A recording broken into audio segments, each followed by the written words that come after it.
right. We are live, everybody. Good afternoon. First and foremost, I just want to say I hope everybody had a good weekend, a very restful weekend, so that we're all ready to attack the week as we start off on Monday. Now, we're going to try to go on the Staten Island ferry tonight. We'll see if we are successful. Usually the last time we did this, when we tried to, hold on here, let me get my laptop ready. I think we may have some internet issues, but we'll give it a try anyway.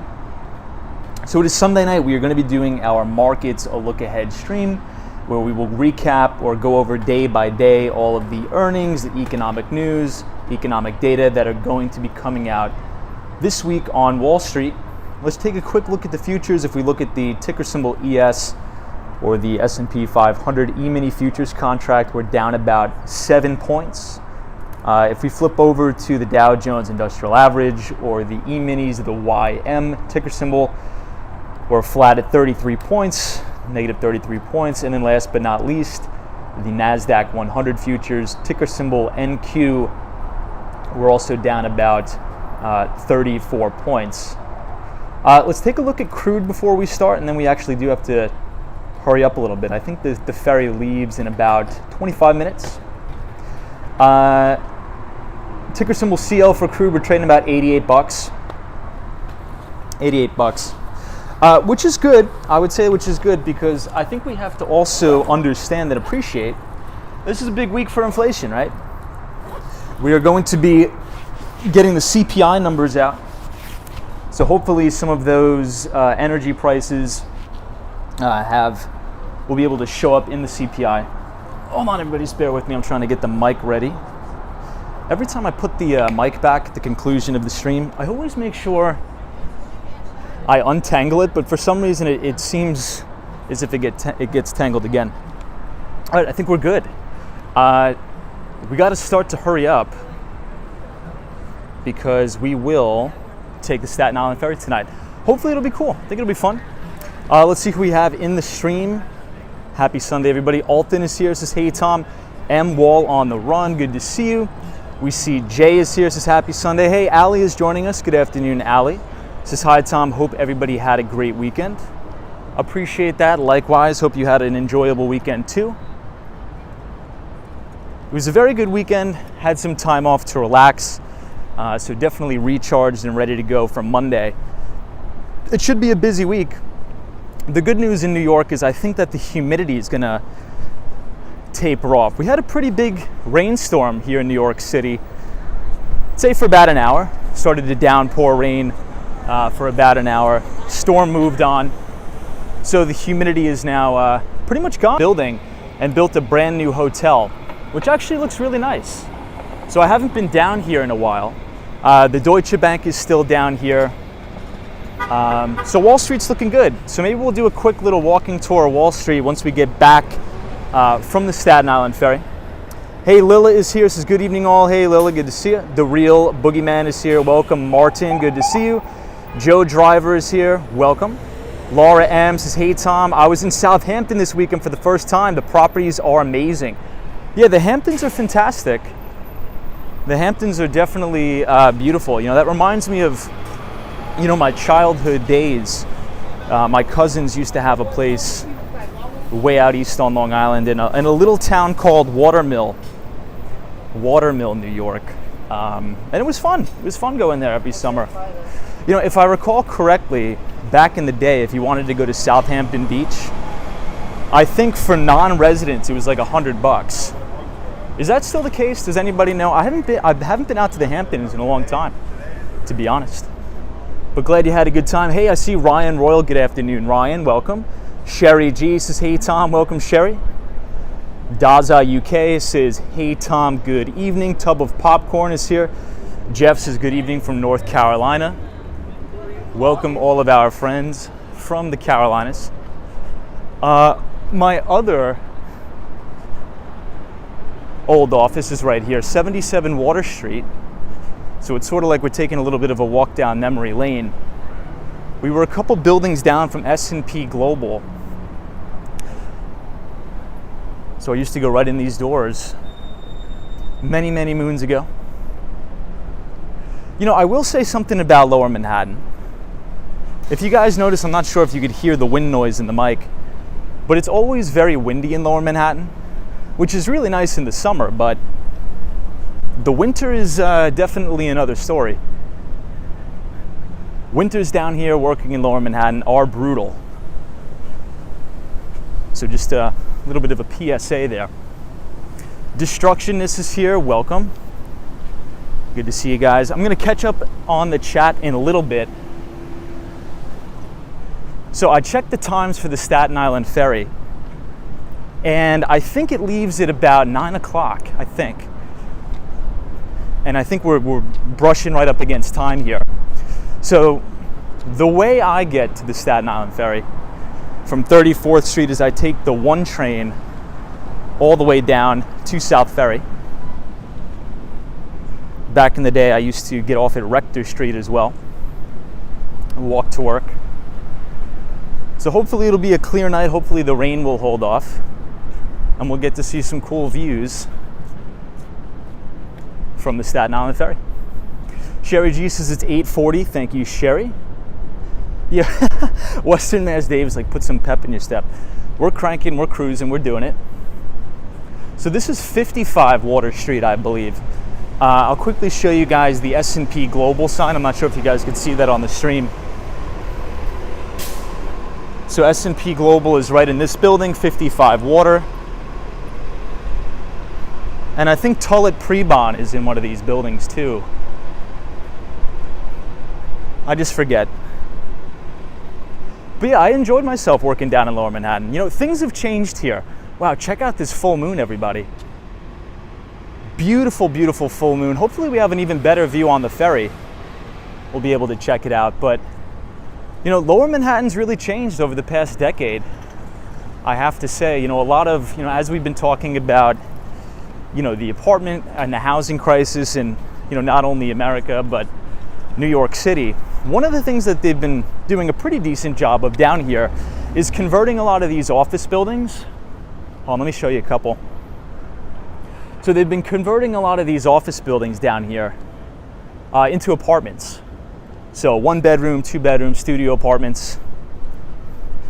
And I think that trend is going to continue, right? So as we go down this path of the normalization of remote work, maybe you go into the office 1 or 2 times a week, maybe if that. I think there's going to open up a lot of opportunity here for state and local governments to come together with developers, maybe put together some incentives to turn some of these office buildings that are really vacant, right, maybe into affordable housing units. Now, I will say the vast majority of the office buildings that were converted into apartments down here, and this is JP Morgan Chase for anybody who's interested in knowing. So a lot of the apartments that they did convert or the offices to apartments down here, I wouldn't necessarily call them affordable housing units, right? These are very luxury apartments with all amenities. You have a doorman, things like that. I remember most notably, I guess I could say most recently, when I used to work down here, they were doing construction on a building called 95 Wall Street. And I think the cheapest rent at 95 Wall Street is right around $3,000. Maybe if somebody wants to go and check or Google Maps that. But 95 Wall Street's a really nice building, and it used to be all the units there used to be apartments. Used to be offices. So, but again, the developers converted that into luxury units. Martin says 17 minutes. Thank you, Martin. Appreciate it. Yeah, 2 Harbors is positive cash flow. The wind is really picking up down here, guys. I'm not sure if you could hear it, but yeah, I think that'd be a good idea, right? As we've been talking about, the average rental price in Manhattan is about $5,000. I think that's a little misleading. We went over why. But it's still expensive in New York. And I think a way to get the prices down is to have the city work with maybe local contractors and developers to say, okay, which buildings are vacant or sitting vacant, and let's either add tax incentives or something to make these affordable units instead of the ultra luxury apartments. But here we are, everybody. I think we just made it. I'm going to check the chat in a minute. Now, I will forewarn you, we haven't done the Staten Island Ferry ever on the stream, so I'm not too sure how the internet's going to turn out. So I just want to forewarn everybody. So if the internet goes out, if we start to buffer, just know that it's because we have not tested this yet. Hey, Chad Anthony is here. Says, hey, Tom, Ferry tonight. Good to see you, Chad. Hopefully you had a good restful weekend and you are ready for the week ahead on Monday. A lot to talk about, a lot to cover this week. I think tomorrow I want to make a dedicated stream talking and analyzing about this new inflation bill. So hold on, I'll give you guys a view of where we are. So this is where you get the Staten Island Ferry right here. But tomorrow I think I want to talk about that new inflation bill. And something that I think we all need to pay attention to as investors, it seems like they're going to start to come after taxing share repurchase programs or share buybacks. Now, we're not going to go in tonight on the stream about what that is, why it's important to talk about, but I promise we will do that in detail tomorrow night. But I think it's really important for us to be cognizant of that. I think we've done multiple streams before talking about the difference between, or essentially how companies return value to shareholders, right? There's a couple ways that companies can do that. Oh, we're in the terminal. Let me know if we start to buffer everybody. And I think there's a couple ways companies could really provide value to shareholders. And there's a couple ways that they can do that. Number one, they could issue a dividend, in which case, more often than not, they are paid out quarterly dividends. Or what they do is they repurchase their stock as a way to return value to shareholders. So hold on, let me give you guys a view of what the South Ferry Terminal looks like. There's restaurants, places to eat. It's actually pretty nice. They actually keep it pretty nice here. But here's the issue, right?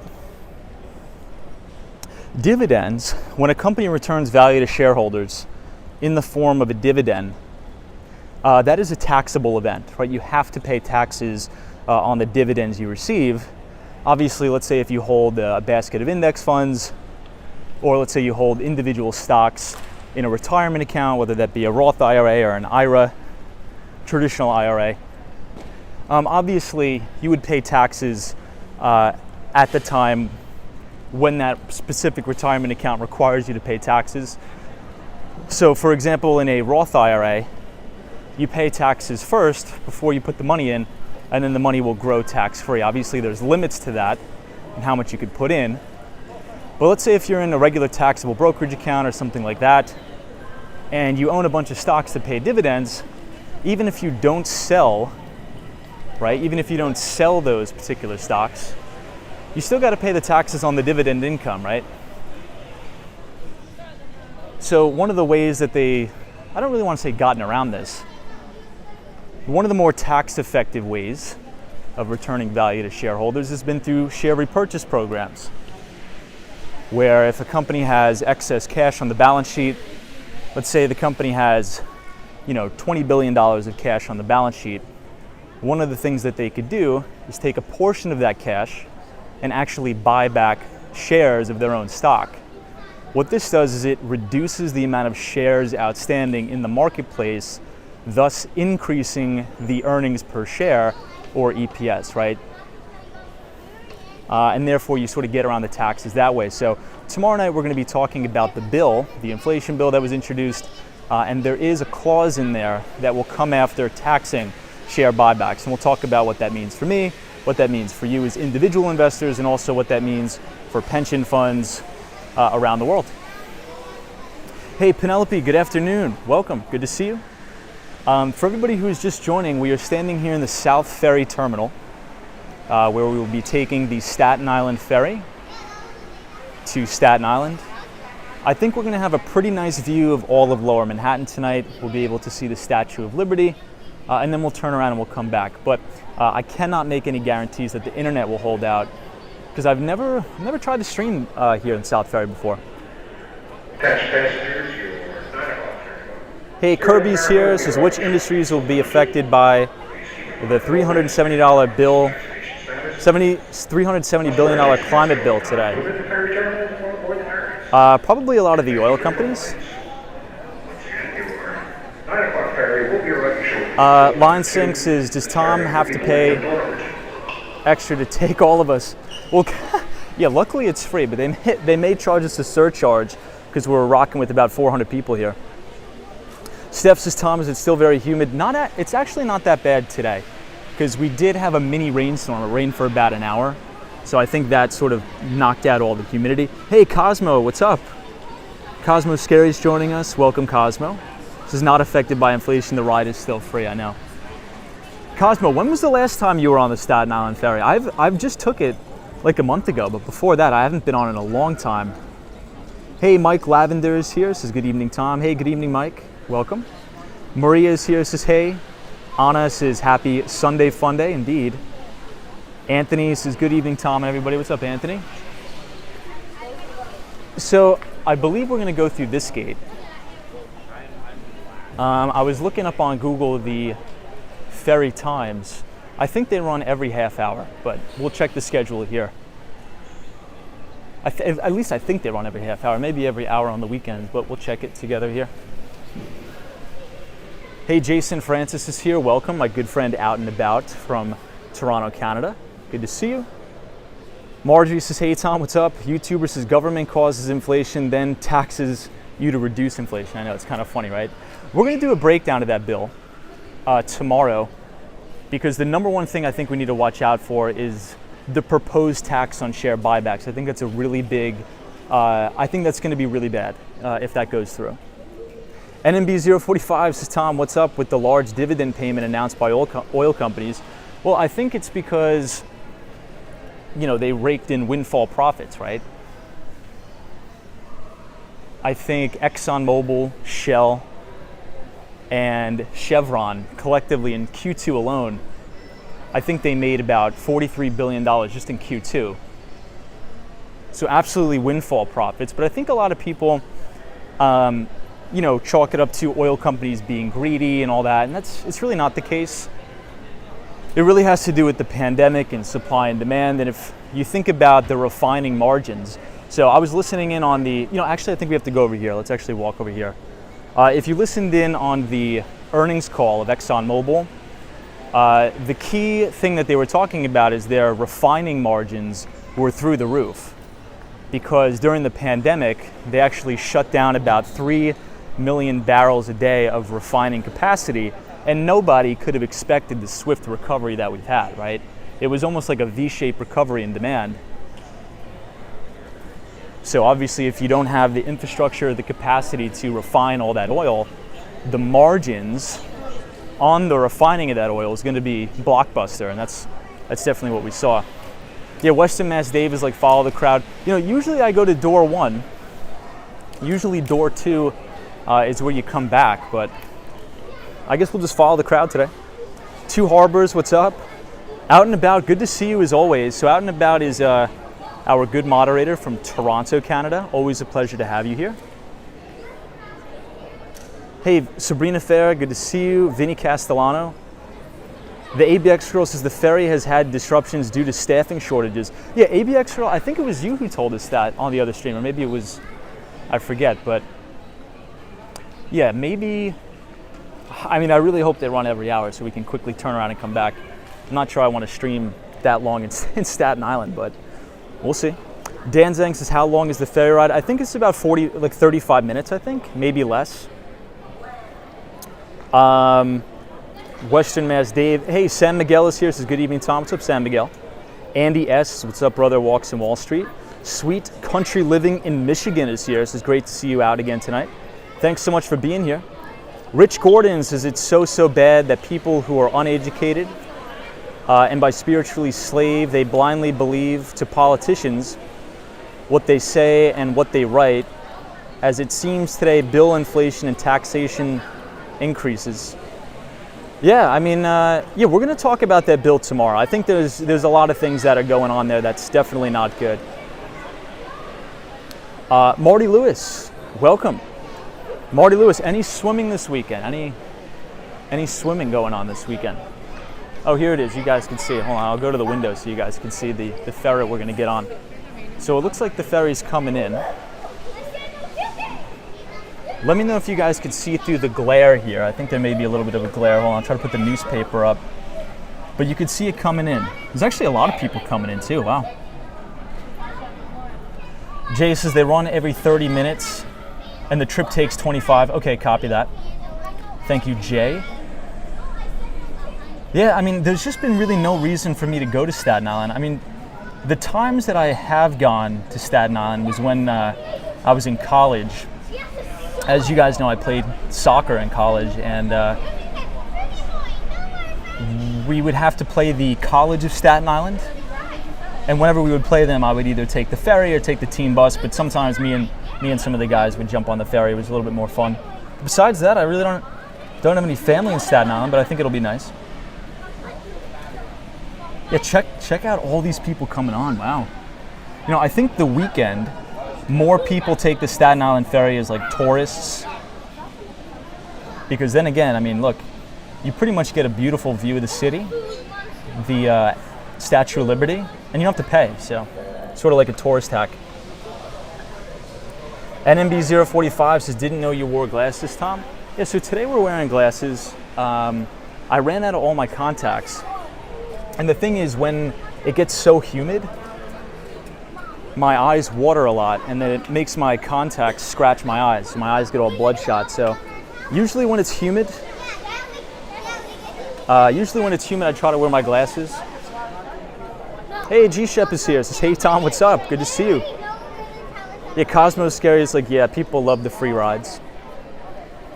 I'm excited. I'm just crossing my fingers, Cosmo, that we don't have any lag issues. But we'll see. Yes, out and about. Like next time, take us to the Roosevelt tram. I'm definitely going to do that before I go back to Miami. For sure. I think that's free as well, too. Yeah, so what's going to happen, everybody's going to come off the ferry. They're probably going to go through door 1, and we're going to go through door 2. Gregory's like, I could never do contacts. Dude, I don't really like doing glasses. So here's the problem. Oh. All right, boarding momentarily, so we gotta wait. So here's the thing about glasses after you wear contacts for a while, and maybe anybody who's in the chat who wears contacts could attest to this. But you get very used to having 20/20 vision in your peripheral vision. With glasses, you don't, obviously. So it's a massive change when you wear glasses and you're used to wearing contacts. Yeah, out and about's like, do it at sunset, beautiful views, I wish. Hey, Andy S says, thanks for sharing, Tom. Love the POV and finance talk. Appreciate that, Andy. Gabriel says, love your streams, keep up the great work. Thank you, Gabriel. Or Gabrielle, appreciate it. Yeah, I think what we'll do tonight, everybody, oh, you can see everybody leaving the ferry here. Yeah, they're gonna come in door 1 and we're gonna go out door 2. I think we'll jump right into the topic of the stream when we get off the ferry. I think we'll just kind of chill and hang out for now. But tonight is Sunday, so for those of you who are new to the streams, every Sunday we do our weekly Markets a Look Ahead stream, where we talk about all the relevant news that is going to be coming up during the week on Wall Street. We will be talking about specific companies that are going to be reporting earnings. Obviously, this week is probably a little bit more important than others. We will be getting that all eyes on the CPI number. And I think that if CPI comes in hotter than expected, we're going to get some gyrations in the market because, again, good news or bad news in the CPI means that Fed Chair Jerome Powell is probably going to do one of two things. Either increase the rate of interest rate hikes, probably we'll get another 75 basis point rate hike, and they'll probably start to unwind that balance sheet at a faster pace than actually projected. So oftentimes when you watch the mainstream financial channels like Bloomberg, CNBC, they'll talk about the Federal Reserve in relation to interest rates. And I think that's fine, but there's actually a more important piece to the Fed, and that is their balance sheet, right? So obviously we always like to watch their interest rate policy, but the biggest thing that you guys know, if we've been watching the streams, is that massive Goliath, nearly $9 trillion balance sheet. And that balance sheet is made up of two things mostly, mortgage-backed securities and US Treasuries.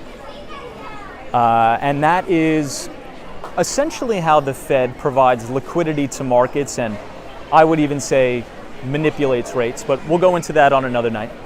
Hey, Maurice Palmer is here. What's up? Says peace. Good to see you, Maurice. Diego says hello from Brazil. Welcome all of our friends in Brazil. Victor is here from Mexico. Welcome to all of our Mexican friends. Good to see you guys. Nick leads, the CPI will not come in hotter than expected when oil and gas prices are falling. Yeah, Nick leads, I'm actually in your corner there. That's actually what I think.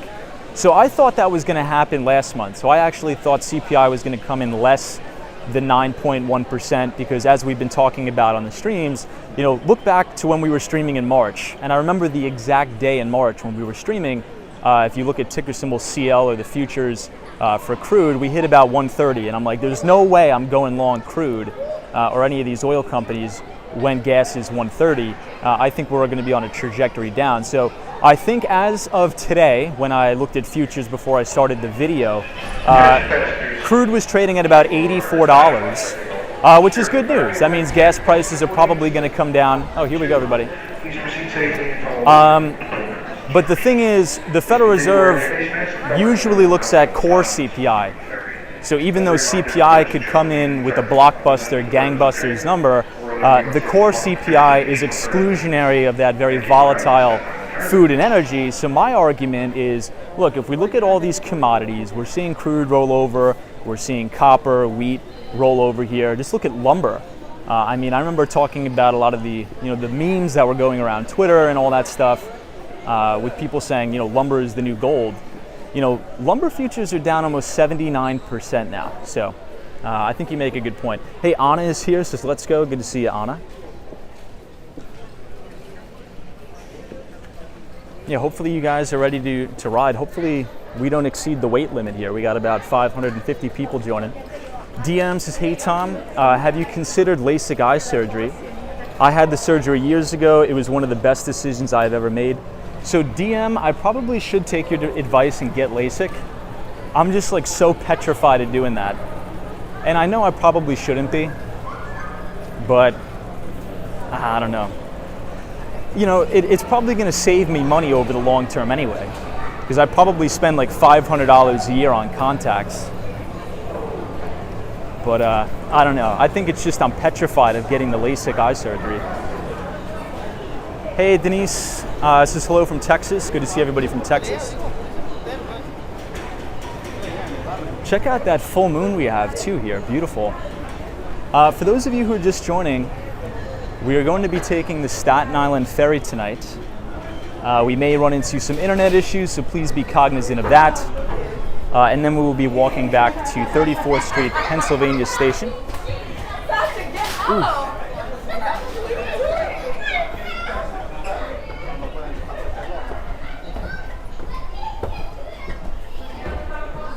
G-Shep says, does anybody get seasick? I may get a little seasick. So everybody, if you see this little figure here in the distance, this is beautiful Lady Liberty. Statue of Liberty is looking like a 10 out of 10 tonight. Absolutely fantastic. Freedom is ringing. Big, very bullish on the Statue of Liberty. All right, you guys in the chat have to help me decide. Should we go out on the deck here? Oh, I don't think we can.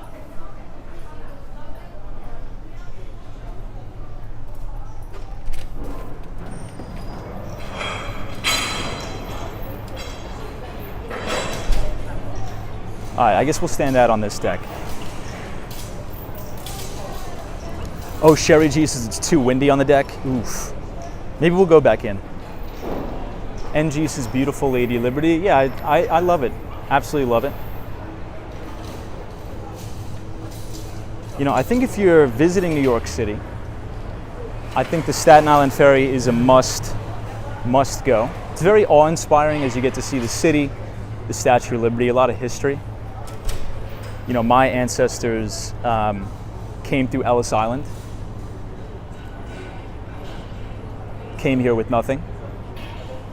So it's always good to, you know, be thankful that I was born in the United States. So always appreciative to remember that. So this is where we dock, and it seems like we're pulling out here, everybody. So just give us a minute. Hey, Bob is here. Welcome, Bob.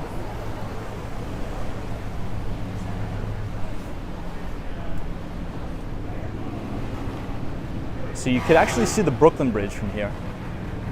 If you see in the distance right there, it's actually the Brooklyn Bridge.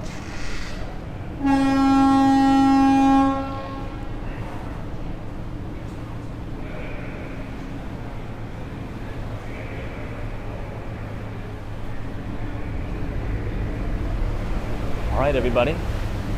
So right now we are looking towards the skyline of Brooklyn, New York. Yeah, By the Books is fantastic skyline. You know, the Brooklyn skyline has really been developing over the years. Big fan of Brooklyn. I used to live in Greenpoint, Brooklyn. Beautiful neighborhood, very kind, friendly people. Hey, Jan is here. This is very beautiful ferry ride. Hello from Montreal. Hey, Jan. Good to see you.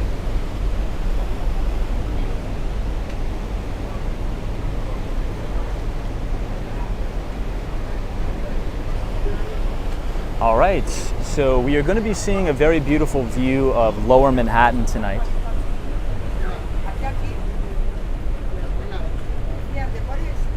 Hey, NG says, where I grew up, I could see part of the other Brooklyn Bridge, Twin Towers, the Empire State Building from my bedroom. Oh, that is awesome, NG. Aboard the Staten Island Ferry.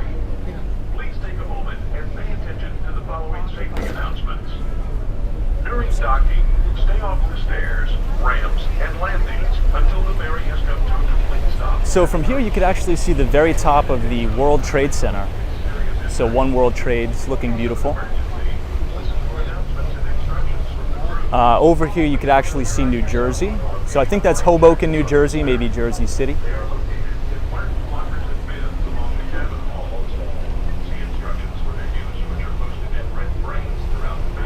Hey, Eyeglass Lady, what's up? Good to see you. So this is the skyline of Lower Manhattan. And then if you look directly ahead, you can see both bridges here. You can see the Brooklyn Bridge and you can see the Manhattan Bridge.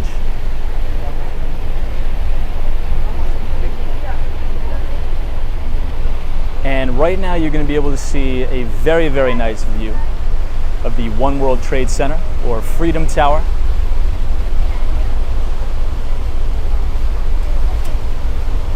Anna, this is 10 out of 10. Yeah, this is definitely a 10 out of 10 view. I'll give you guys a quick view of the water, what the bottom of the ferry looks like.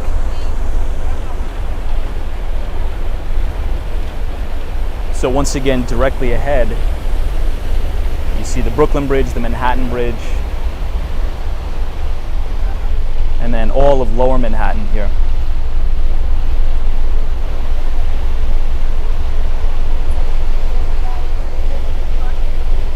Hey, NYC Cherry Grooves. Hey, Tom. How you playing? Good to see you, NYC Cherry Groove. Welcome. Cherry Groove, we're back on the Staten Island Ferry.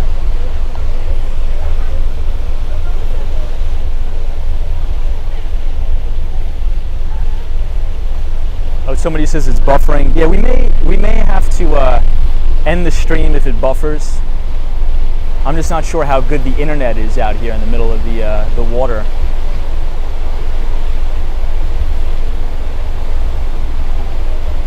Let me know in the comments, everybody, if it's buffering. I do apologize. I can't really control that.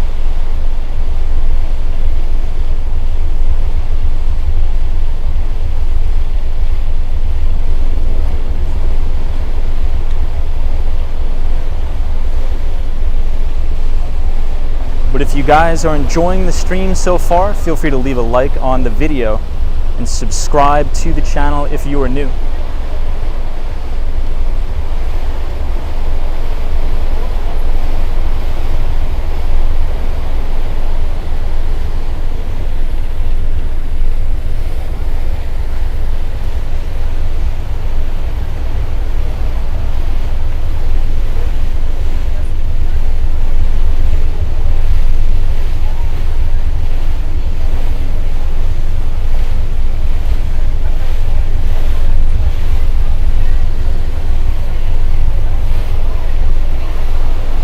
So if you look all the way over here, you could actually see the Hudson Yards from here. So right there. Yeah, Cosmos Scary is like nice view for a free ride. It's definitely a good hack if you're new to New York City. Definitely come here. It's free.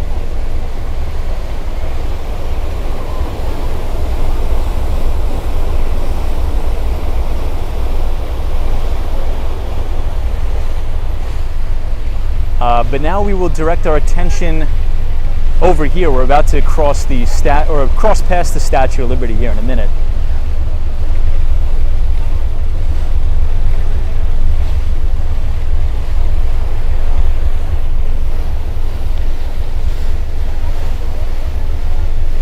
Horatio Snipes says, how cold is the water? We may have to dive in, who knows?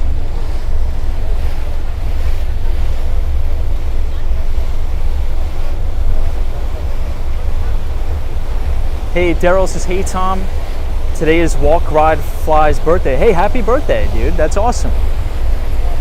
Wish you many, many, many more. So happy birthday to our pal Walk Ride Fly. Hope you had a fantastic day today.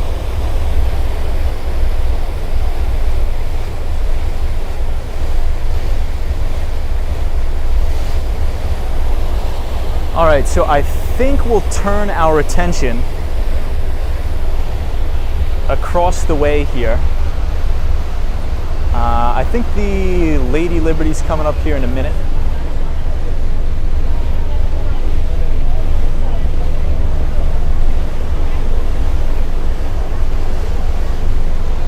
All right, so you guys are going to see it in about 30 seconds here. You're going to see the Statue of Liberty right now.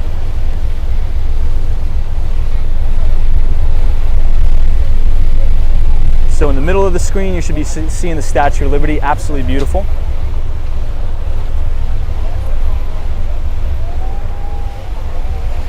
You know, it's interesting to stand up here and think about how my great-grandparents came right here on a boat to the United States from Italy and Ireland many years ago. Very glad they did.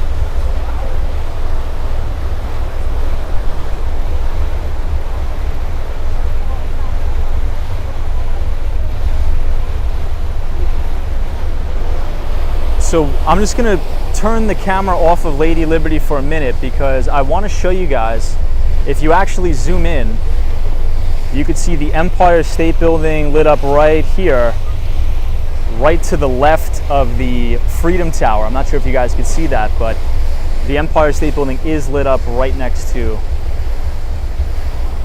the Freedom Tower, or One World Trade.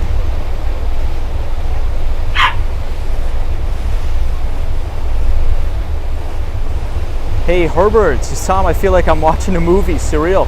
Herbert, thank you for joining tonight's stream, I appreciate it.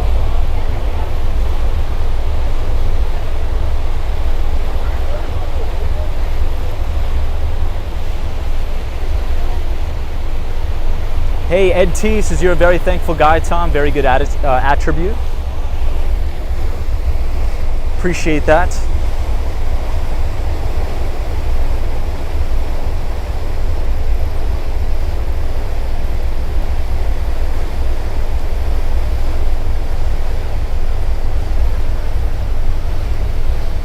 I think that's probably the best view you're ever going to get.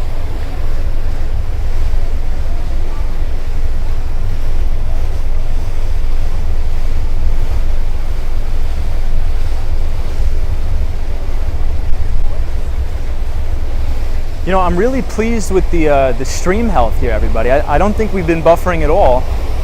Not to jinx ourselves, but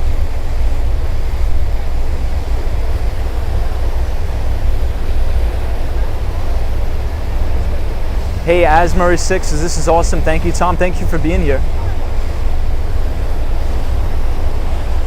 Yeah, you can see the helicopters in the sky here.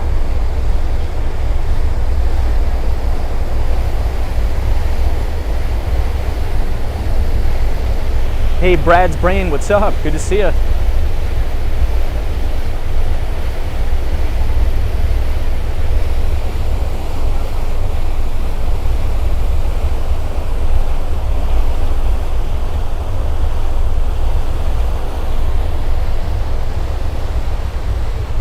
So we're standing outside on the outside deck, but for those of you who don't feel like standing up, there's plenty of seating inside the Staten Island ferry, not to worry.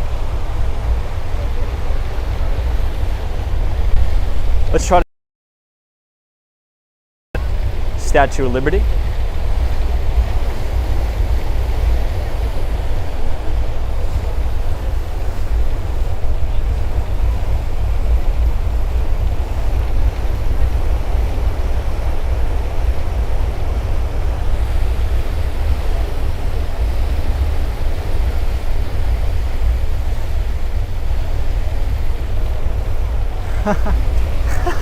GG. King says, Tom, do you know how to swim? I do know how to swim. I'm actually a pretty good swimmer, not to be honest, yeah. Hey, Bagels and Walks, good to see you. Thiago is here, says, hey Tom, how's it going? Watching here from Brazil. It's going really well.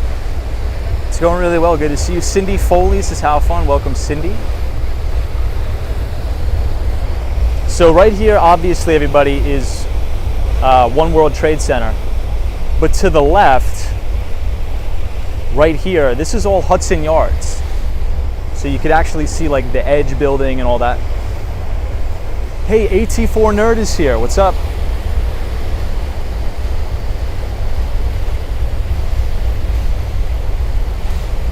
Yeah, Cosmos is the Hudson Yards is looking pretty. If anybody wants to see more traditional standalone videos without any talking, please check out our moderator, Cosmos Scary. Beautiful channel, great videos, so please check him out, as well as Out and About.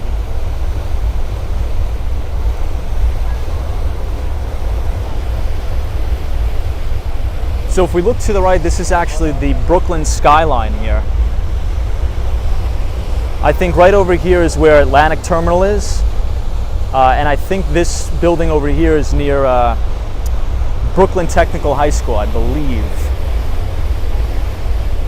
which is one of the best high schools in the city, along with Steinway and Bronx Science. Martin says, where did Sully land his plane? I think it was up near, what, the 90s? I think maybe NYSE Cherigou, if you're in the chat, where was the Hudson River landing? Was that up in the 90s, like 96th Street? Where was that?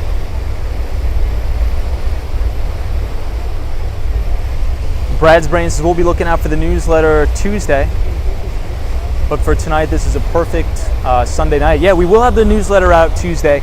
We're going to be back on schedule. Don't worry about that. We will. Oh, it was in the 60s, Cherigou. I didn't know that. For some reason, I thought it was further uptown.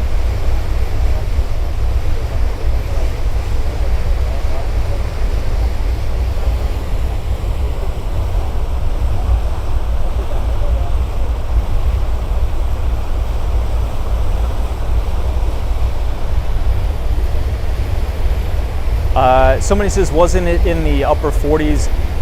I thought, personally, I thought it was in the 90s, but you guys probably know more than me. Hey, Marjorie Graham says, Tom, perfect night. Thank you. Thank you for joining me tonight. Appreciate it.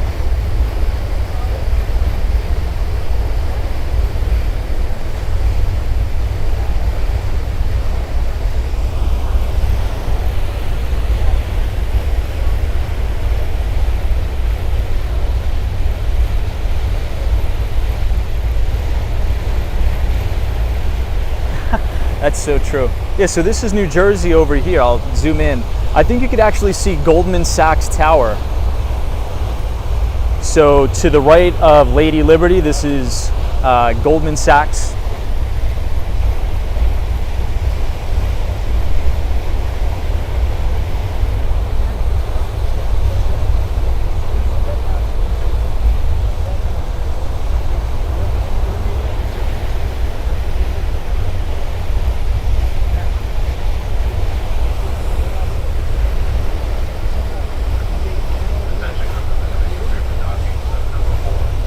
Horatio Snipes is Marcus by Goldman Sachs. Yeah, so Marcus by Goldman Sachs is one of their retail offerings. It's an online only bank, which I think they're actually one of the only banks that are increasing their yield for depositors. Hey, William Alves, this great video. Congrats, I love New York City from Brazil. Welcome everybody from Brazil. Yeah, if you guys are enjoying the ferry ride, hit the like button on the video. Also, hit the subscribe button for more live streams of New York City and Miami. We tend to do these about 5 days a week.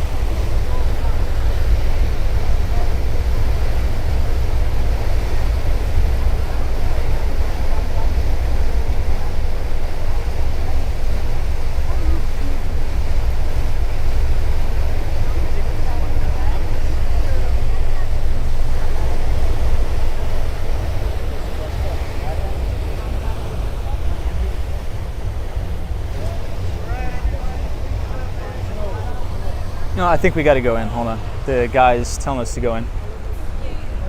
Let me just adjust the camera, and we have to get off the deck here, so just give me a minute.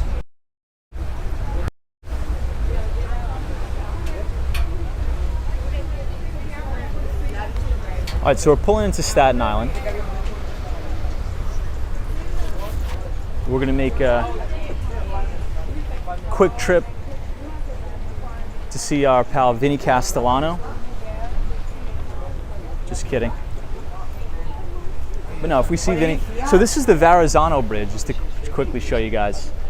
So the Verrazano Bridge here connects Brooklyn, New York to Staten Island. All right, but now we will... we got to head in. Thank you. Have a good night. You too. All right, so let's head down, and then we're going to walk down the stairs, exit, and then just go right back out to the other terminal, in which case we'll jump on the ferry again and go back to New York or Manhattan.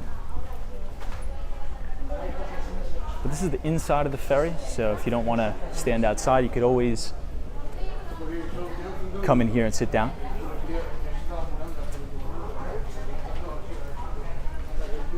Yeah, Kilo Whiskey Juliet, you're right. Staten Island does have a train. You are correct. So Kilo Whiskey Juliet, the only times I've really been to Staten Island is when I had to go to the College of Staten Island. Here we have again a beautiful view of the Verrazano Bridge. Kevin H says, I bet there's millions of Vinnies in Staten Island. There are millions of Vinnies in Staten Island, but there's only one Vinny Castellano. So Vinny, thank you for inviting us to your home, man. Staten Island's a beautiful place. I definitely don't get to come here much, but this was fun. Hey, War Walker, good to see you. So let's go down the stairs here. Ooh, N4 lights, as they're going to shut the doors for the next ferry. That's not good. So we'll stand by the exit here. Beautiful dog here. Check that out. 10 out of 10 on the dog. Love that. Lil Yell says, we haven't streamed on horseback yet. I guess you must not be watching the stream on Thursdays. Thursdays is when we do the horseback streams.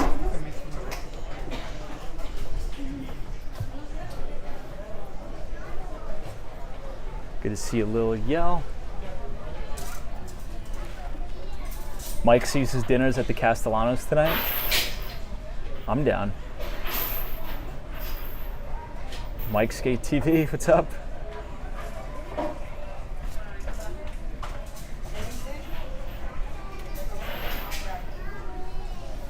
So check out the view of the Lower Manhattan from here. You can see it all the way in the distance here. It looks so small. And you can see the Statue of Liberty right here. Right there. Vinny says bottle of vino for everybody. All right. Somebody says hello from Korea. Welcome all of it. I think it is already Monday in Korea, if I'm not mistaken. Welcome to all of our Korean viewers here.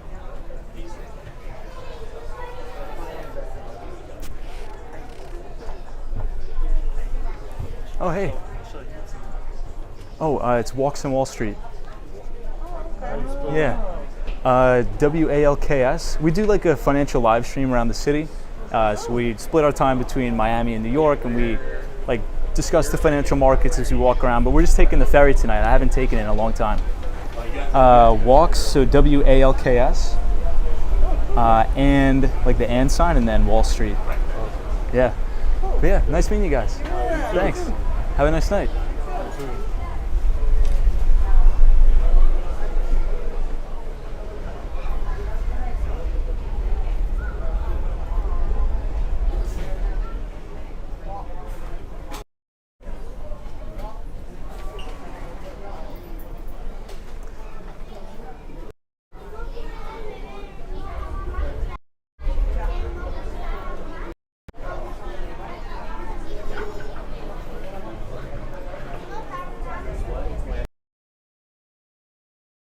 All right, so we will exit now.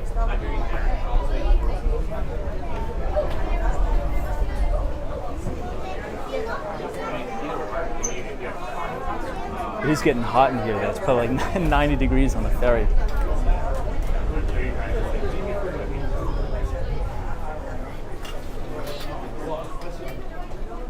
Can we get a quick time check in the chat? I want to make sure. I think we'll make the one back, right? I think we just exit and then get on the same one back.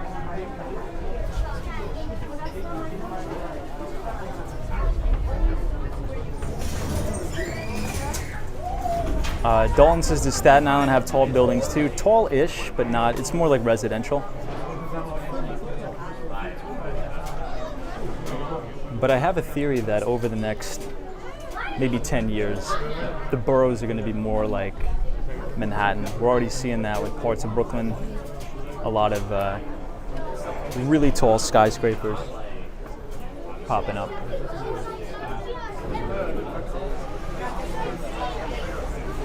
So you'll see the gate coming down. I'm not sure if you guys can see that, but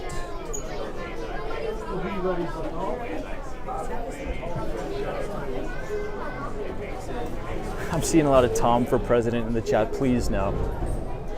I can't go into politics.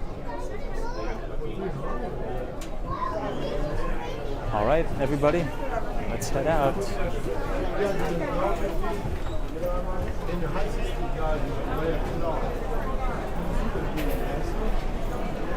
So I think Staten Island would be even more popular if it had train access, like a tunnel from Lower Manhattan to Staten Island. I think that's actually a good idea. I'm not sure if they're going to do that.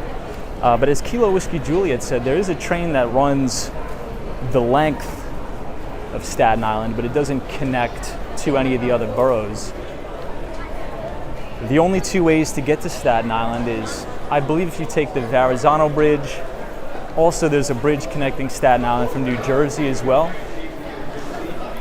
Or you could just take the Staten Island ferry for free, which I think they run every 30 minutes.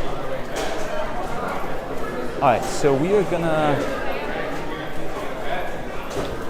make a left.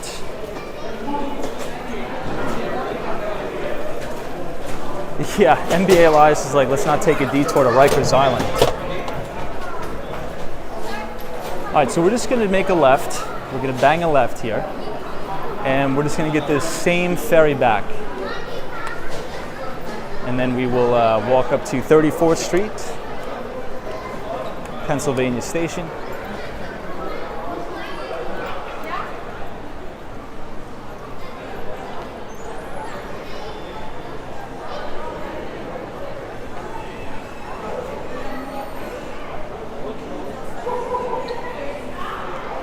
All right.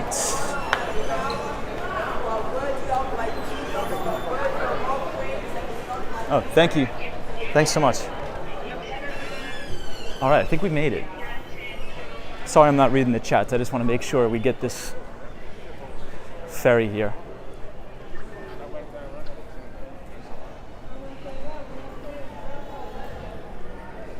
Yep, looks like we'll make it. Cool. King says everyone vote for Tom for Fed chairman. I'd do that. I would actually do that. Dan Zhang says, will you ever stream Roosevelt to Governor's Island? Maybe. I think the thing that really all depends. Hold on, let me put down the camera here. I gotta put you guys on the floor for a minute. I gotta get a water out of my backpack.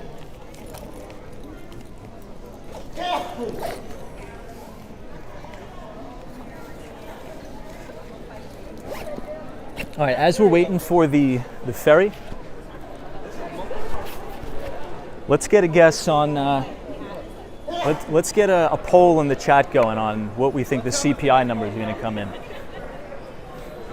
So everybody in the chat, obviously next week, it's going to be a very big week on Wall Street. We are going to be getting the much anticipated CPI numbers of the Consumer Price Index. So what do we got? I think we're going to come in right at 8%. Wow. Someone says 3.9. Okay. I respect it. I'm going to say 8 even. 84 Nerds is 8.3. Arsenal fan thinks it's going to come in high at 9%. Okay. 7.5. Brad's brain, I think you actually may be on the money there. Tortellini's is definitely lower than expected for sure. Vinny Castellanos is 8.2. Mike's is 8.6. Chris is 7.8. All right. Tyler Silva's here. Welcome. MBLI's is 9.5 because of the employment numbers. Yeah. So that MBLI's, that's a good point. And essentially the theory there, not to put words in your mouth, you could definitely type in the chat what you think, but my thoughts about that are, here's what I think about that. So we did get a higher than expected employment number on Friday, where the U.S. economy added about 528,000 jobs. And this was the first month where we actually officially recovered all of the jobs lost from the pandemic. So it took us 2 months during 2022 million jobs, and it took us about 27 months to regain all those jobs. But there's one problem here. And the problem is that even though we technically gained back all of those jobs, the labor force participation rate is actually still declining. So as you see the U.S. economy add jobs, if you look at the data and net everything out, we still have about 623,000 less people in the labor force than there were pre-COVID. So what does that mean? I think, to MBA Elias's point, if the economy or if companies in the United States are looking for work or looking for employees, right? But they're having a very hard time finding employees because the talent pool is shrinking. Well, that puts more power in the hands of the employees to request additional compensation. So that creates something that's called the wage price spiral. So as companies are recruiting employees, the employees are going to demand higher pay. Now, a company, right, if we think about pure capitalism here, they'll pay the employees more, but what does that mean? They try to pass on those cost increases to the consumer. So let's say if Walmart is going to, pay their employees 13% more, 10% more as an example. they'll try to find a way to pass those increases on to consumers so it doesn't come out of their pocket. And that makes inflation go up in the cost of goods and services and the like. I'm not sure where we should sit tonight. Let me see if we can go up. Hey, Austin City Limits is here. Welcome. All right, do you guys want to stay on the lower deck or the upper deck? Let me know.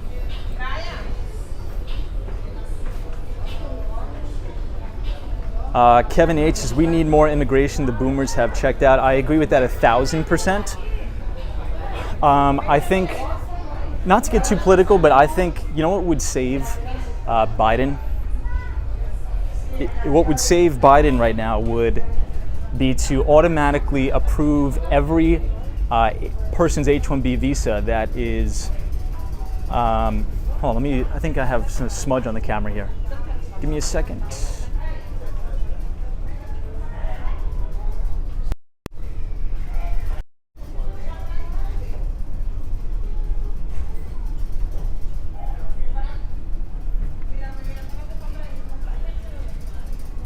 Let's see if we can go to the upper deck. I think it may be packed. We'll check. But there is a talent shortage, especially in tech. So I think we should mass approve all H-1B visas now.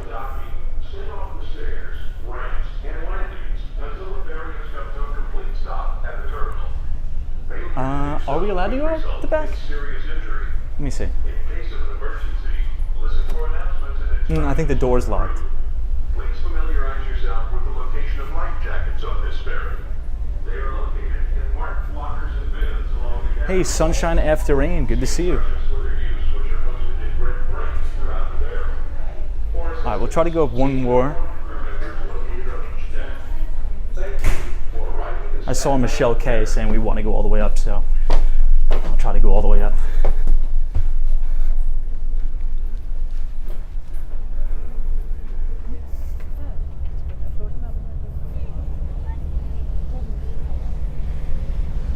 I think this is as high up as we could go. Hey, Jimmy Anderson, what's up?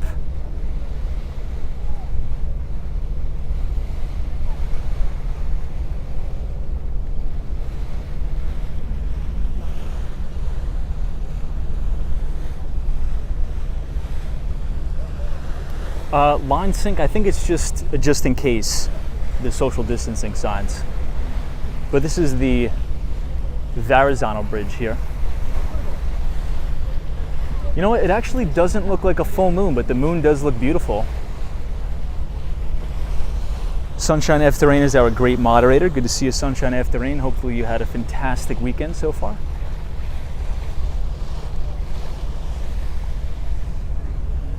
We'll go to the other side so you guys can maybe see a little bit better.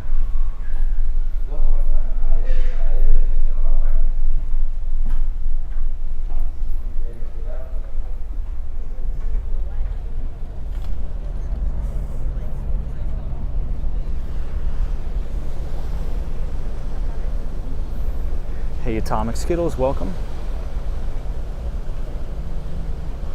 Ed says, hey Tom, what's up? Are you going? So we're coming back from Staten Island.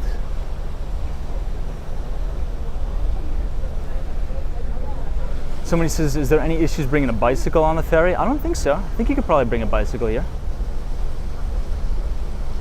I think the only way you'll have an issue with taking a bicycle is actually on the Long Island Railroad. I think you can only take them during off-peak trains. And I think it's like $5.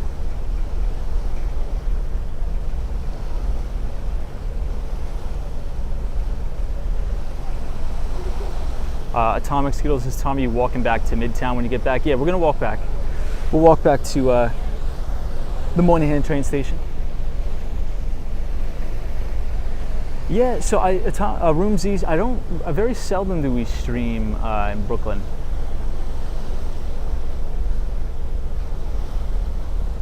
Yeah, very seldom do we stream in Brooklyn.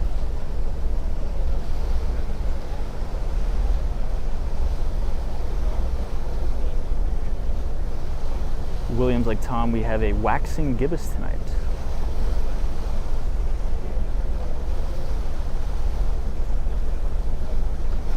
Hey, Tony says, headed to New York City with my son tomorrow. Was wondering if we could just stay on the same boat, headed back to Manhattan. Thanks for showing us how it works. Yeah, so it's weird. They don't let you stay on the boat. You just have to exit and then you just walk right around and you should be fine.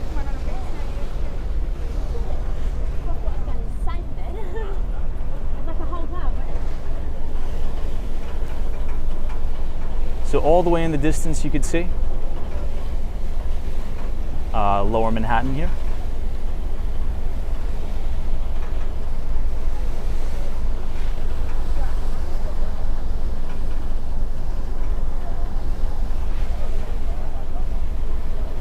Yeah, Danzang, I did see that. New lockdowns in China, definitely not good. It's probably going to wreak havoc on supply chains.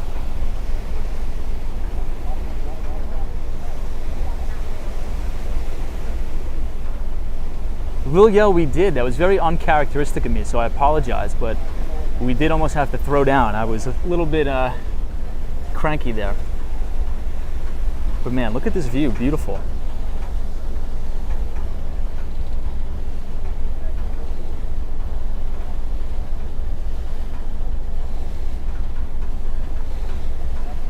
So if you see the little green dot on the left-hand corner of your screen, that is the Statue of Liberty. I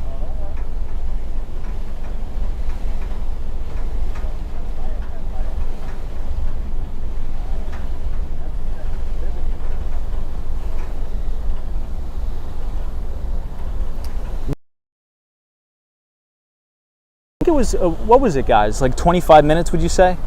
It probably wasn't longer than 25 minutes to get there. Photos from around New York, what's up? Good to see you. I think the picture quality should get a little bit more clear once we get a little bit closer to downtown. Brian says, can you do a video walking by the World Trade Center? So Brian, we'll probably be doing that tonight. We're probably gonna be walking past the World Trade Center tonight as we make our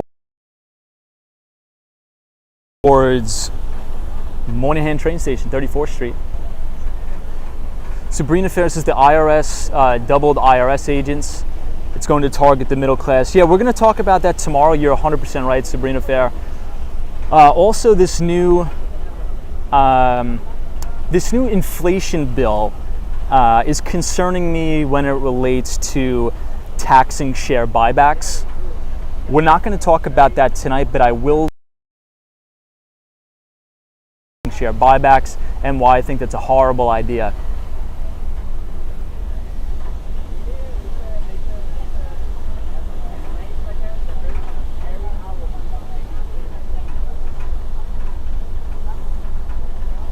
AT4 nerds, just turn your brightness all the way down. I think it is all the way down. Let me check.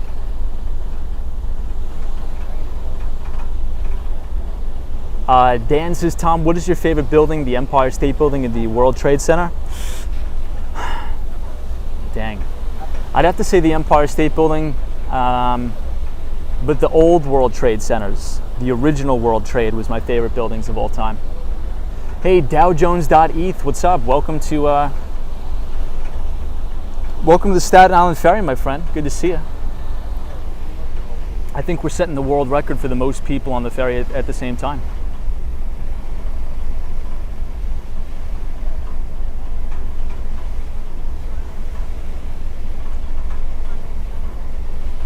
Hey, Strider 1239 says, how do you think the CPI will need to be for the Fed to raise 100 basis points? I don't know. We just did a quick impromptu poll in the chat. It seems like consensus on the Walks on Wall Street stream thinks inflation's actually going to run a little bit hot. I don't know. I think inflation's going to come down a little bit, but I could be wrong. Oh, look at the deck here on the Staten Island Ferry. This is interesting.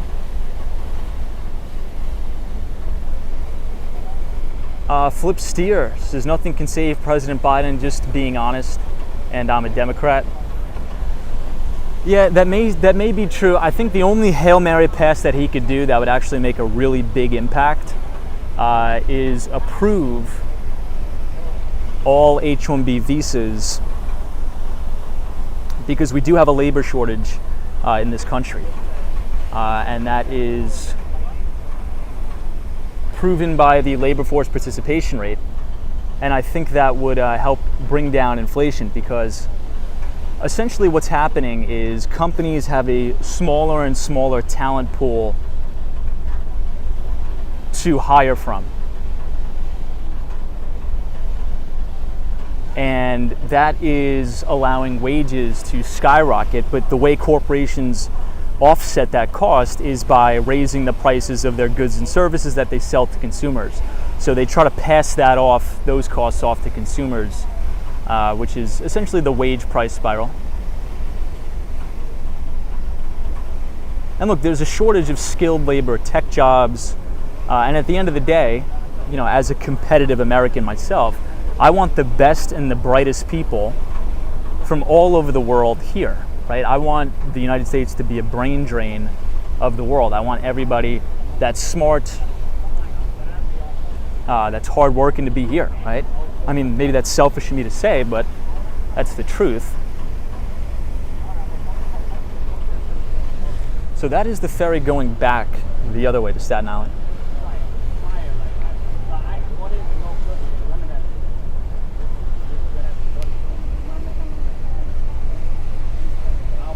Autumn Beauty says, but Texas is sending migrants to New York City. Maybe these migrants can get the H-1B visa. Yeah, so no, like a lot, those migrants, essentially what the H-1, usually people who have H-1B visas have really particular set of skills that are really valuable, right? They may be engineers, they may be doctors, you know, they may be work in tech as software engineers or something like that. So they usually have some type of specialty.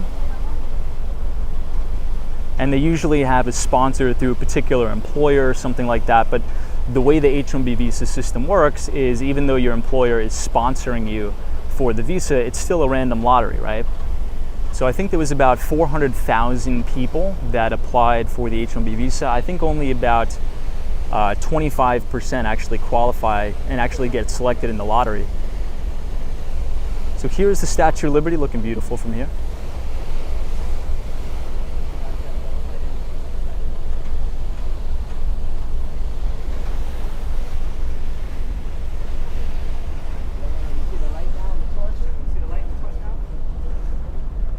I think we'll head downstairs just because I don't want to beat the crowd. Or I want to beat the crowd downstairs. And we'll just check out the rest of the stream from downstairs, everybody. Apologize. But I do have a train to catch, so we have to kind of put a little bit of a pep in our step.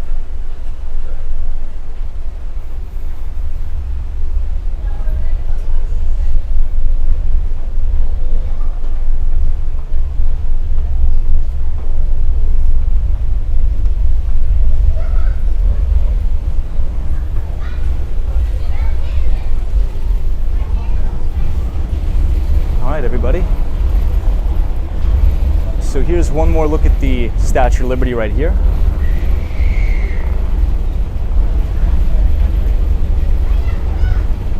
And then this is approaching Lower Manhattan.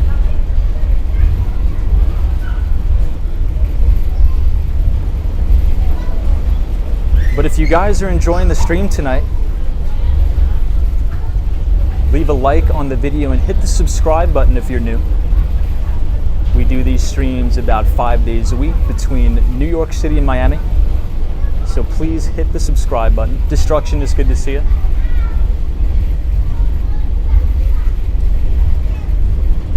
Yeah, Jessica Rodriguez says, please stream from Governor's Island. That'd be awesome. One day we'll do that. And then this is the Hudson Yards right here. So I think that's the Edge building.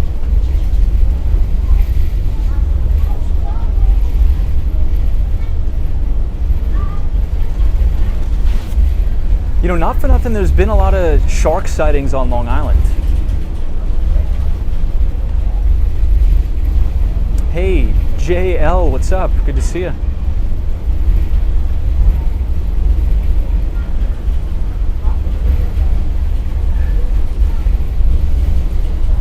Jonathan Francis should make a collapsible skateboard so you can really put some pep in your step, I know. Autumn Beauties is, you said New York City and Miami, yes. So I've usually been splitting my time now. 2 weeks New York City, 2 weeks Miami, depending on clients. But yeah, we do these live streams in Miami, Florida too. I'm actually looking forward to our next Miami stream. Hopefully we could check out more of the dolphin sightings near the office. Love checking out all the dolphins.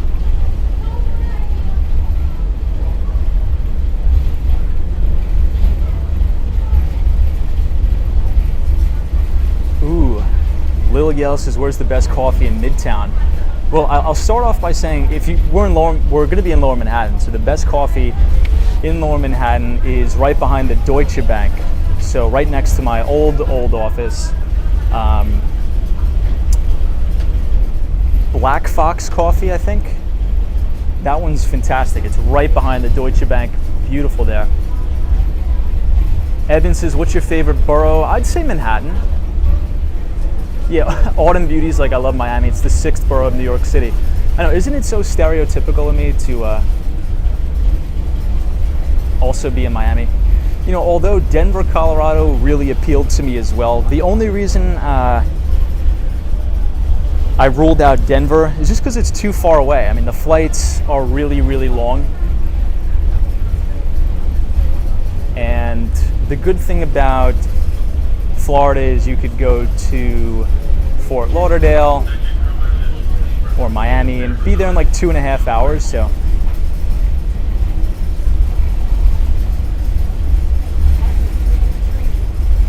all right, everybody, we are approaching. The ferry will be docking shortly. For your safety, all passengers are to remain off stairs, ramps, and landings until the ferry has come to a complete stop at the terminal. Remain behind the designated barriers for docking. Hey, MBA Elias, thank you so much for your kindness, my friend. MBA Elias is awesome views and stream tonight. Thank you, Tom. MBA Elias, thank you so much for your donation. I appreciate it. Hopefully you had a good weekend. Patricia Ivory, welcome.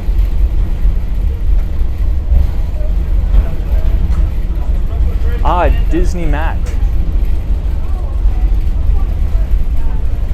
Disney Matt says, I think now that we're out of the light, I think the view's a little bit better. Disney Matt says, Tom, would you ever consider a cruise as you have a home in Miami? I'm not a big fan of cruises, to be honest. I'm a little bit creeped out by cruises. I don't know. A lot of people like cruises. I'm not a big cruise person. Autumn Beauty says, yes, Denver. I'm subscribing to you. You came up on my recommendations. Hey, well, thank you so much for being here. We appreciate it. So for those of you who are new, we usually do these streams 5 days a week. Monday through Friday, we do walking streams where we have a specific topic in relation to finance or the economy. And then on the weekends, we sort of just hang out.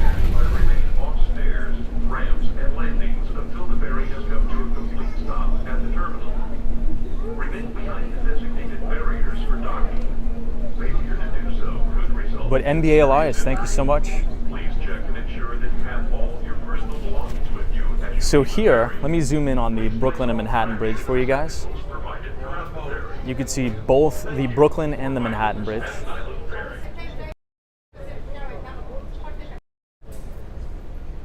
Warwalker says, is it fog? No, it's just the lights.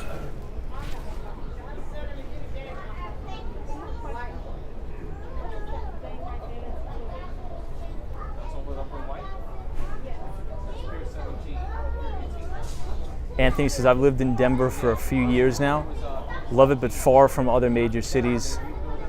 Yeah, so the reason why I got interested in Denver, sort of like Miami, is because it is a very growing business-friendly tech hub.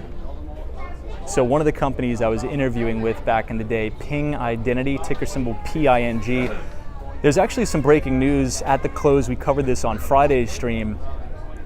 Private equity firm Thoma Bravo, CEO is Orlando Bravo, actually made a bid for Ping Identity to take it private. So Ping Identity, I think, is their second cybersecurity deal to take private. So congratulations to our friends at Thoma Bravo. So Ping Identity is now going to be a private company. But I believe they are located in Denver, so Denver, Colorado. And I was interviewing with them, and that's what got me so excited about Denver. But Ping Identity specializes in a very specific type of cybersecurity, and that is IAM. So the acronym stands for Identity and Access Management. So there's multiple different types of cybersecurity and cybersecurity products. But in the IAM space, you could think about another publicly traded company would be Okta. So ticker symbol OKTA would be Okta. Big market share competitor in the IAM space.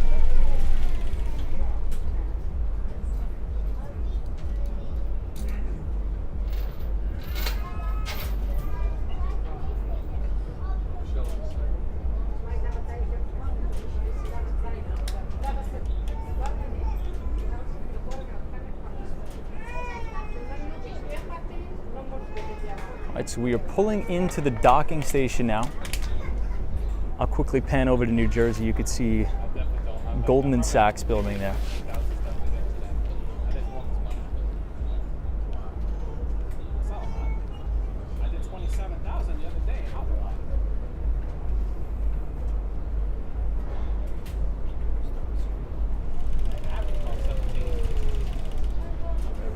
AT4 Nerds says, Tom, if I'm correct, our company uses Open IAM, and our CTO loves them. Very nice.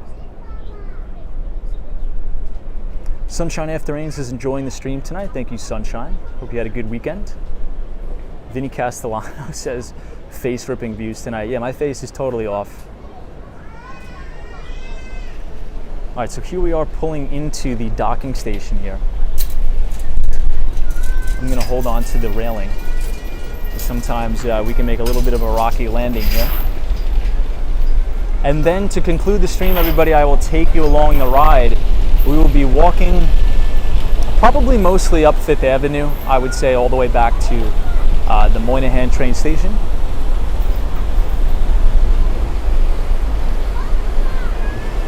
Hey, Yvonne says, to the host, this is my first time here. You came up on my suggested. Well, thanks for joining. I appreciate it. Hopefully you're enjoying the stream so far. Autumn Beauty says, are you a computer/tech worker? I'm in the wrong field. I wish I majored in computer science and engineering. Yeah, so I'm in enterprise tech sales. So I sell enterprise level software or hardware into the Fortune 500. But my major was criminal justice. So I don't think it's necessarily what you major in. I sort of just fell backwards into tech sales. Yeah, Ed T says, you're right up front there, Tom. Yeah, I gotta make a train. I didn't know this would take almost an hour and a half. All right, so these are gonna come down here and land right here. So you guys will be able to see it. So that's the operator, you see him? So he's operating the drawbridges, and they're gonna come down right now.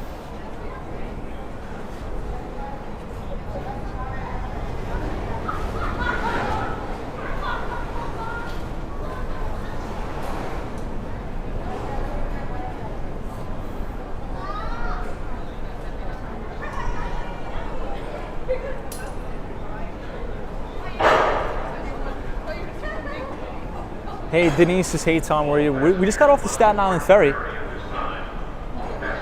So we, if you want to take the train here, you could take the 1 train all the way to South Ferry. It is the last stop on the 1.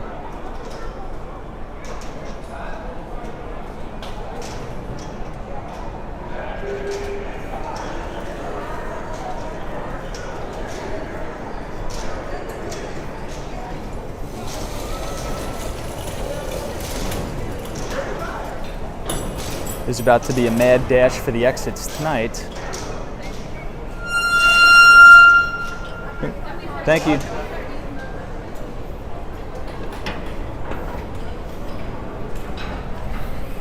All right, that was fun. Thanks everybody for joining.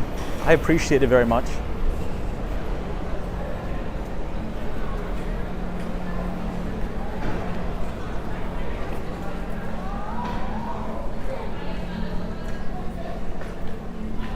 Yes, big shout out to the DOT workers who make the ferries ride smoothly and operable. Appreciate them.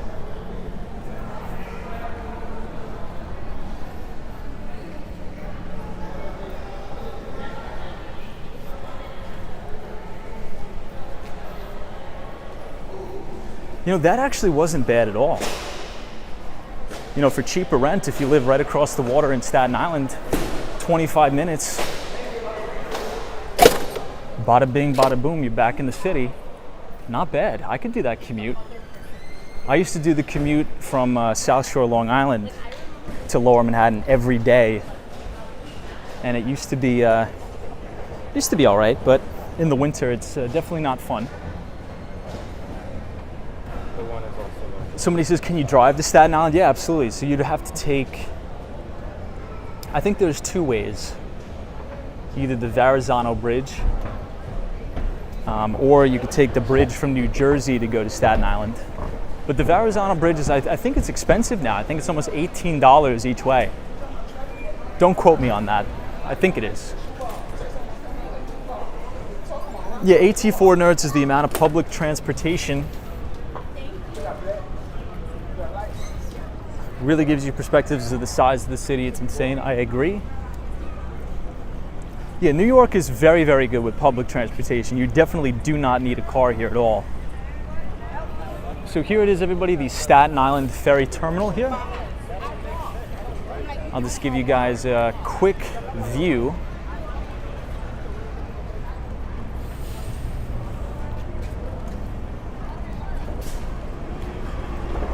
Autumn Beauty says you took the Long Island Railroad, the Bell Parkway takes you to the Verrazano. It's $17 each way. Yikes.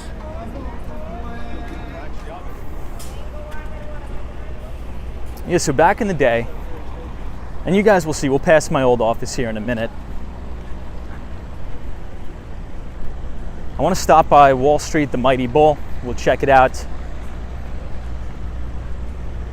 So I used to work 2 doors down from the Deutsche Bank. And don't get me wrong, it's absolutely gorgeous in the summer and the spring.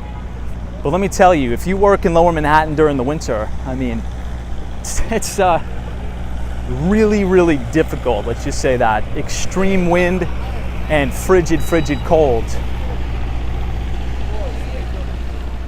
But this is Water Street, so we're about to, what we'll do is, we'll walk past S&P Global. Hey, War Walker, thank you so much for the $10 donation. You're much too kind. Appreciate you, War Walker. Yeah, Melee says too windy and cold in Lower Manhattan. It's nice in the summer, really nice in the summer, but you know, when I work down here, if anybody wants to look this up, we said this at the beginning of the stream, but so way back in the day, you know, before any algorithmic or quantitative trading, all the broker dealers and big investment banks had to be on Wall Street, right, for obvious reasons. If we take it all the way back, trading actually used to be with physical pieces of paper, right? But as we've gotten computers, as we've gotten algorithmic trading, much of the trading doesn't really happen on the physical street of Wall Street. If you look at the New York Stock Exchange, it's pretty much just like a historical site now. Very little trading activity actually happens there. Let me see. Yeah, Water and Broad Street. We'll go one more. So over the years, a lot of the hedge funds, the investment banks have migrated uptown towards Park Avenue. There's still some financial firms down here, but not a lot, not as many as there used to be. Now Park Avenue is really associated with the major investment banks. I know JP Morgan Chase is building their new office right on Park Avenue, which is beautiful. A lot of the hedge funds are located right on Park. And also in Times Square too. You look at Morgan Stanley, Barclays Investment Bank, BNP Paribas, which is the French bank, Mizuho, which is the Japanese investment bank, all near Uptown, Avenue of the Americas, and the like. So the point I'm trying to get at is a lot of these office buildings here, man, it is so windy. have now been converted into apartments, which I think is good. But here's the only issue. When they convert them into apartments, they make them like these ultra luxury apartments. So when I was working down here, they did the conversion on 95 Wall Street. I'll show you guys. It's an office building, but now it's converted into apartments. And this is S&P Global right here. So I think this is 75 Water Street.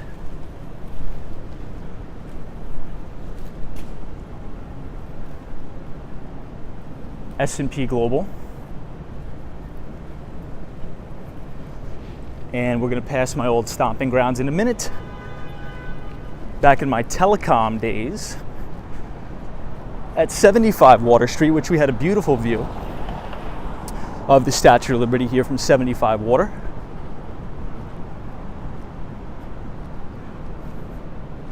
Yeah, you're right, Gary. Says, hey Tom, hybrid work schedule is the future. Companies doing it to save money on rent. Yeah, and I think that, so to Gary's point, I think this could be a little bit of a bull thesis on companies like WeWork, right? So I know WeWork has been an absolute SoftBank disaster, but I think the new climate of remote work or a hybrid work environment, let's say if you're a startup, why would you want to sign a multi-year lease when maybe you could do a month-to-month in a WeWork and only utilize the space maybe 2 days out of the week for your employees? And potentially this will solve the housing crisis issue. So another office building that now got converted to apartments is 10 Hanover Square. So this building is now all apartments too.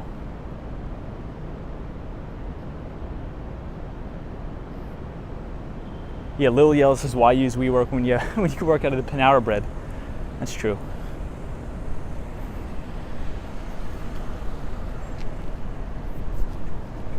All right, so on the corner of Wall Street, we're gonna make a left and then head uptown.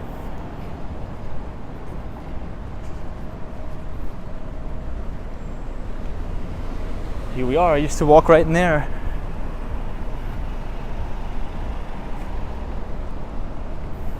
So here's 95 Wall Street. So if you guys want to do a little bit of your own research on it, check it out. They totally converted this building.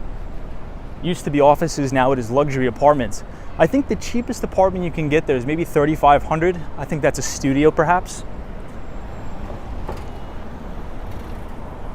But they may be doing that with this building too, right here.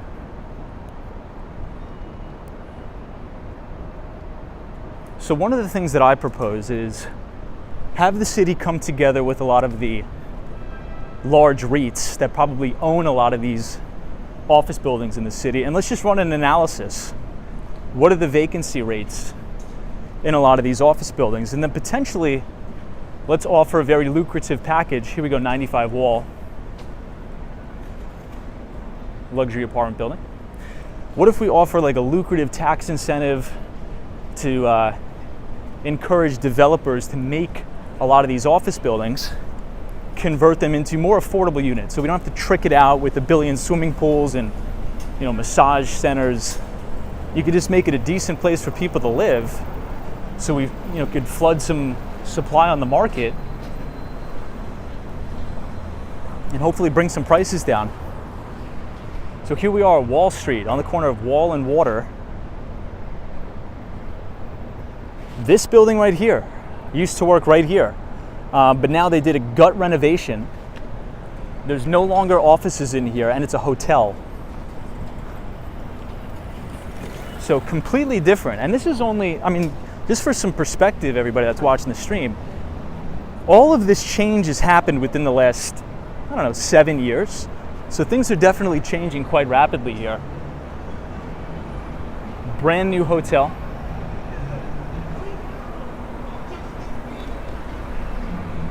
So we're gonna walk straight up Wall Street. And if you look all the way up, right here, that is the Deutsche Bank. And then we'll see the New York Stock Exchange. I think we're gonna take a quick stop by the Wall Street Bull. and the Fearless Girl.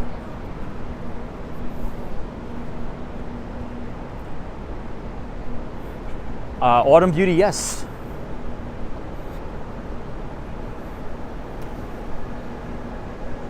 Hey, Jesus Miguel says the hybrid office model only works if the employer allows the employees to choose the days they want to stop by the office. That's a good point.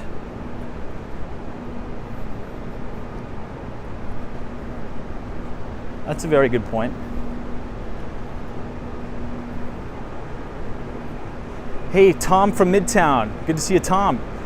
Says Tom, for all the FIDI residential conversations, it's still massively lacking grocery stores. Oops.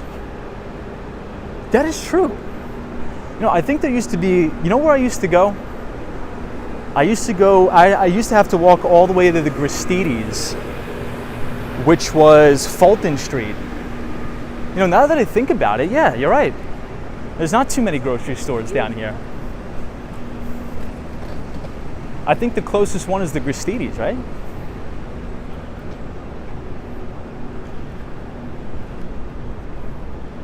So every time I pass the Cipriani right here, it reminds me of back during the Occupy Wall Street protests. There was a very iconic video that emerged where a lot of the Wall Street investment bankers or wealthy people were sitting up there laughing at all the protesters coming down.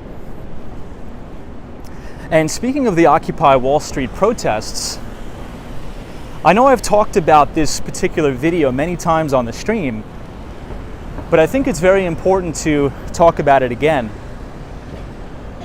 And that particular video was with Peter Schiff. And I remember back in the day, this was in Zuccotti Park, and Reason TV, I'm not sure if Reason TV is around anymore. You guys remember Reason TV?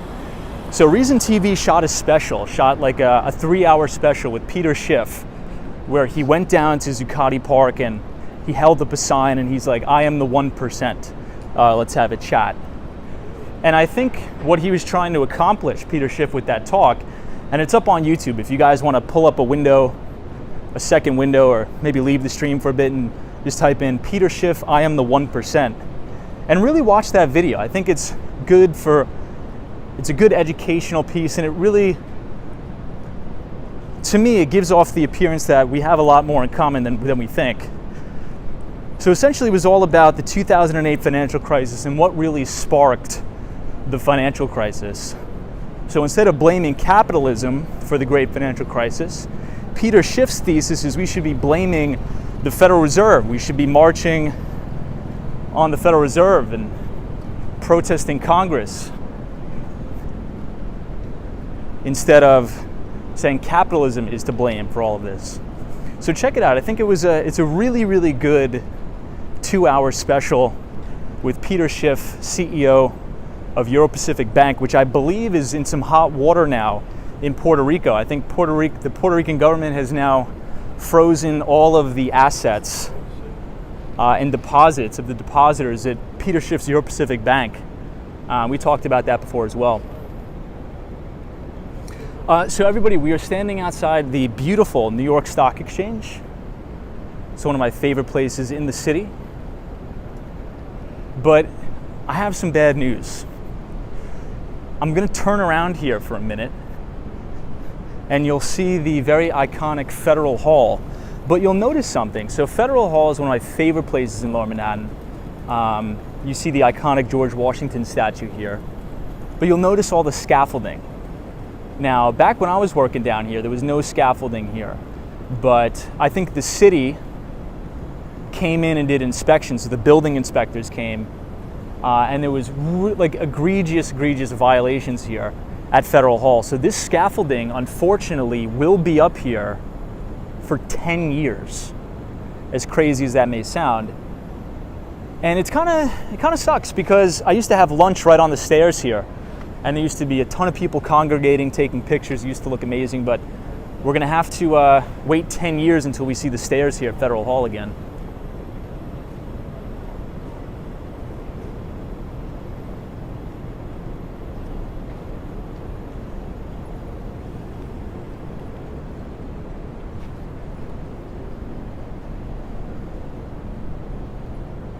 Yeah, so somebody says that ruins the building. I know. Gary's like, that ruins the building. I agree, but they got to do the work. I think I put the Dr. Longest is like 10 years. It's true. It's true. It's going to be up there for 10 years. I'm not sure why it's going to take 10 years, but it will. So this is the Fearless Girl on Wall Street. One of my favorites. Yeah, James is like, does it really need to take 10 years though? Yell69 says, Tom, I think you can criticize capitalism, especially unchecked crony/robber baron capitalism. Yeah, so I think that's the whole point, right? Capitalism isn't the problem.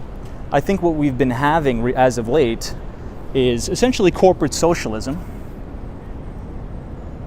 where we bail out all the investment banks. So I don't think we should have bailed out any of the investment banks. I think we should have let them go under, because that is crony capitalism. Because what does that teach? So the investment banks had really, really egregious lending standards. So if you're going to underwrite a deal, if you're going to underwrite a mortgage,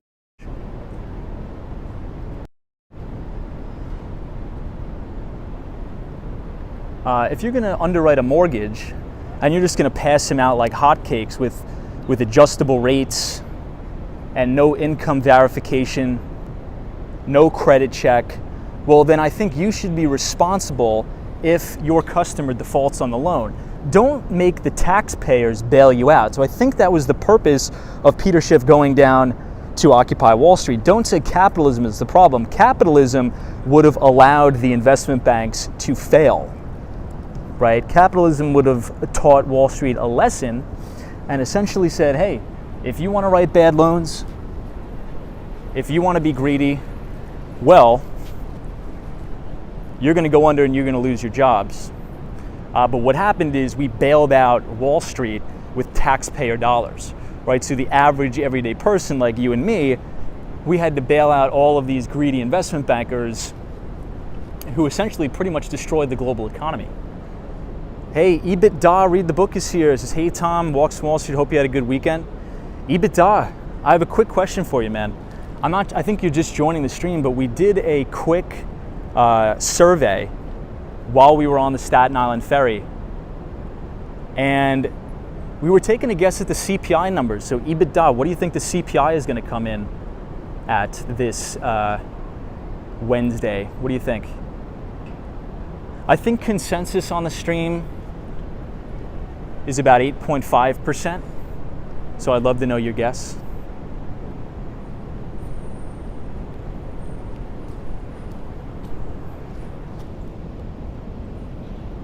I gotta get a sip of water. Let me see.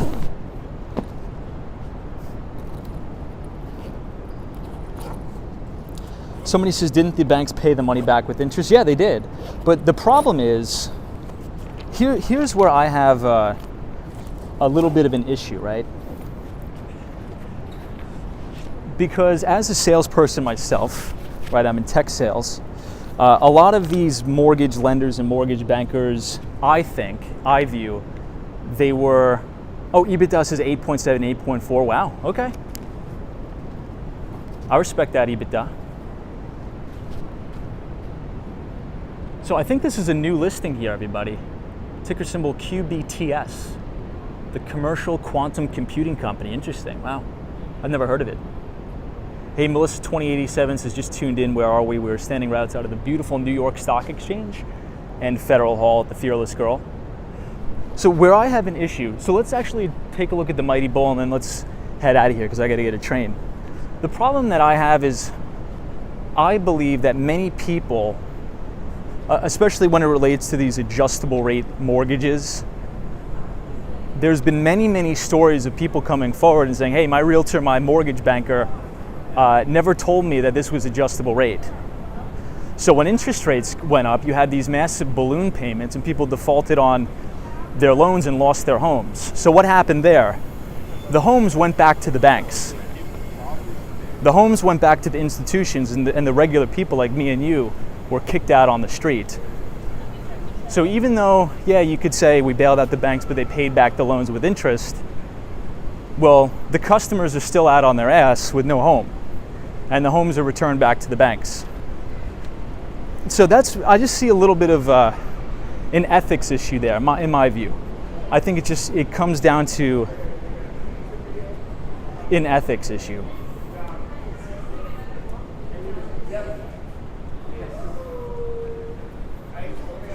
I think it's the mortgage banker's job to really be fair with the customer and say, hey man, you probably can't afford this. If you're making $45,000 a year, you're trying to buy a $300,000 house or a $400,000 house, you probably can't afford this. For your own good, we're not going to write the loan. But they just wanted the commissions, right? It's greed. But I guess Peter Schiff's point during that Reason TV interview was, yeah, there's greed in capitalism, but true capitalism would have let those banks fail. Instead, that year, a lot of bankers got record bonuses. But also there were some bankers that lost, for example, if you work at Lehman Brothers or something like that, a lot of the managing directors or the VPs, a lot of your compensation when you work at a bank, oftentimes a piece of your bonus is made up in stock compensation. So one day, if you're a managing director at Lehman Brothers, you could have had $12 million in Lehman Brothers stock, right? And then the next day, you have nothing. The stock is worthless. So there, people did lose money.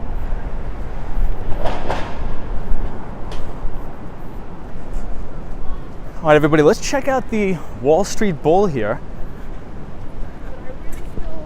on Broadway as we pass King's College.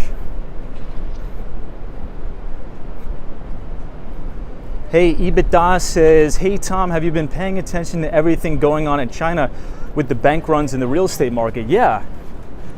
So I think 2 newsletters ago, and we've been talking about this for a while. So the Chinese commercial paper market is very, very scary to me. And if you guys want to track this in real time, the ETF to watch is the Crane shares. So China Crane shares ETF. You could track the Chinese commercial paper market. And the thing that's so crazy about it is if you look where those funds were trading at in 2020, when we went into the COVID crisis, we've now broken and surpassed those lows by like tenfold. So if the credit markets were in distress back then, what do we think they're doing now? So yeah, EBITDA, that's very concerning to me. But my only thing is it seems like the market is ignoring it, right? But I don't know. What are your guys' thoughts on that? Do you think the CCP is just going to come in and bail it out, or I don't know. Maybe you guys would probably have a better idea than I would. So here we have the Mighty Bull.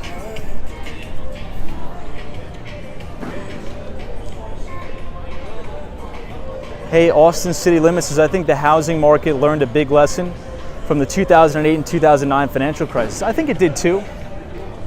That's why a lot of people try to compare what's going on now to 2008. I think the bull spirits may be a little bit similar, but the underwriting standards at a lot of these banks are so different. I mean, they're not just handing out loans like hotcakes like they were in the past. The underwriting standards are a lot better. Let's just say that. So JP Morgan Chase is not going to give you a loan on a $500,000 house, if you make 40 grand. That's just not going to happen.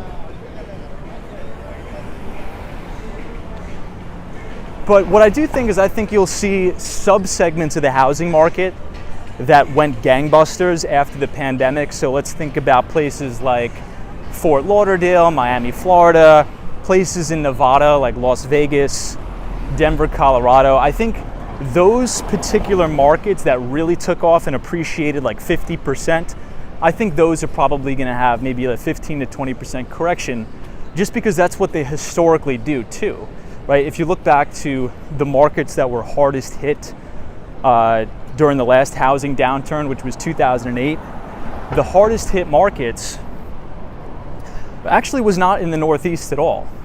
The Northeast actually held up decently. They were in places like Nevada, Southern Florida, Arizona. And I think because back then, there's an old saying, it's all funny when you're making money. So back then, people were spending like crazy buying second and third homes. I think now it may be a little bit different, but again, the famous last words on Wall Street is it's never different this time. But I think there's a lot more traditional, regular infrastructure in places like Southern Florida. There's more jobs moving there. Instead of people just buying a second or third home, people are actually moving down there because they have a job, right? Same thing in Arizona. So I don't know. I think those particular markets are probably going to have a correction. But what do you guys think? At least this is Henderson. I think that's in Nevada, right? Disney Matt says, hey Tom, can we continue on Broadway, please? Yes, so we do have to head uptown now. I actually got to get a train, but I'll take you guys with me. We're about to see the beautiful World Trade Center.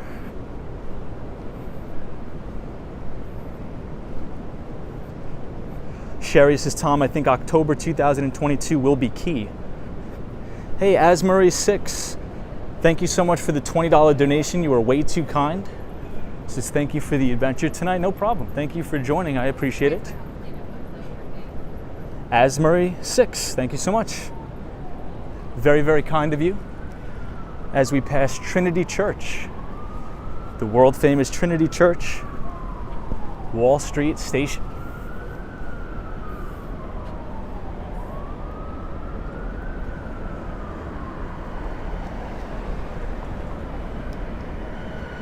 Hey, Rob says, my daughter was in Phoenix in 2008. It was insane before the crash. Oh, I'd imagine.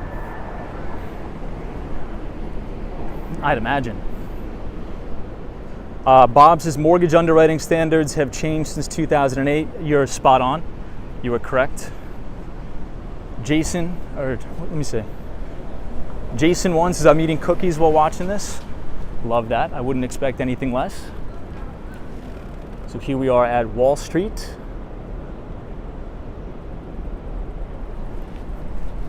So here's what I think is going to conclude. And for those of you who've been watching the streams for the past 6 months, a lot of us have been saying, don't get suckered into this nonsense of, putting in bids above ask or offers over ask. Don't waive any inspections. Don't get caught up in that nonsense. All of that nonsense is going to stop. All of this stuff with houses sitting on the market for a week and they get 50 offers over ask, that's gone. What will happen is probably going to revert back to normal, but normal is going to scare a lot of people, I think. And here's why. If you look at the historical data, it takes 90 to 180 days for the average home to sell. Now, everybody's expecting, I just put my home on the market and it's going to sell in 2 weeks and I'm going to get 50 offers. That's gone. So it's going to take some time to sell your home, and you're probably going to have to take some nice photos of the house, right? You're probably going to have to fix things up. You're probably going to have to clean up all the dog hair that's all over the couches.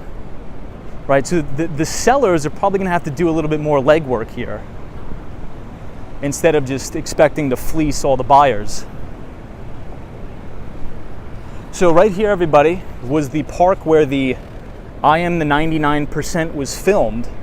So please check out that podcast. I guess you can call it a podcast. The Reason TV interview with Peter Schiff, I Am the 1%, was filmed right here. Hey, Gary says recession is coming and no one will want to buy anything, says Gary. Well, I mean, we did have 2 negative GDP prints, so I think that we're in a recession right now. The only thing is a lot of people are arguing that we're not in a recession now because the job market or the labor market is white hot. But the concerning thing for me is, even though on Friday we did get a screaming hot jobs number, I think 528,000 jobs added. We have since recovered 22 million jobs that were lost during the pandemic, but there's still 620,000 fewer workers working right now than from the pandemic, and the labor force participation rate continues to go lower. So that's what's concerning to me. Hey, Footbase is saying hello from Brazil. Welcome to all of our Brazilian viewers. Good to see you. Hey, Horatio Snipes says, I used to work there, Tom, that black building. Oh, this one's really nice, man. Beautiful. I'm sure you had a gorgeous view of the World Trade Centers. That's awesome.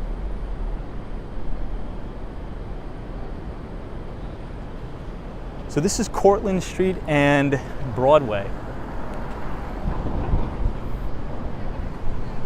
Dan Zhang says, Tom, we're about to hit 1,000 viewers. Yeah, wow, that's amazing.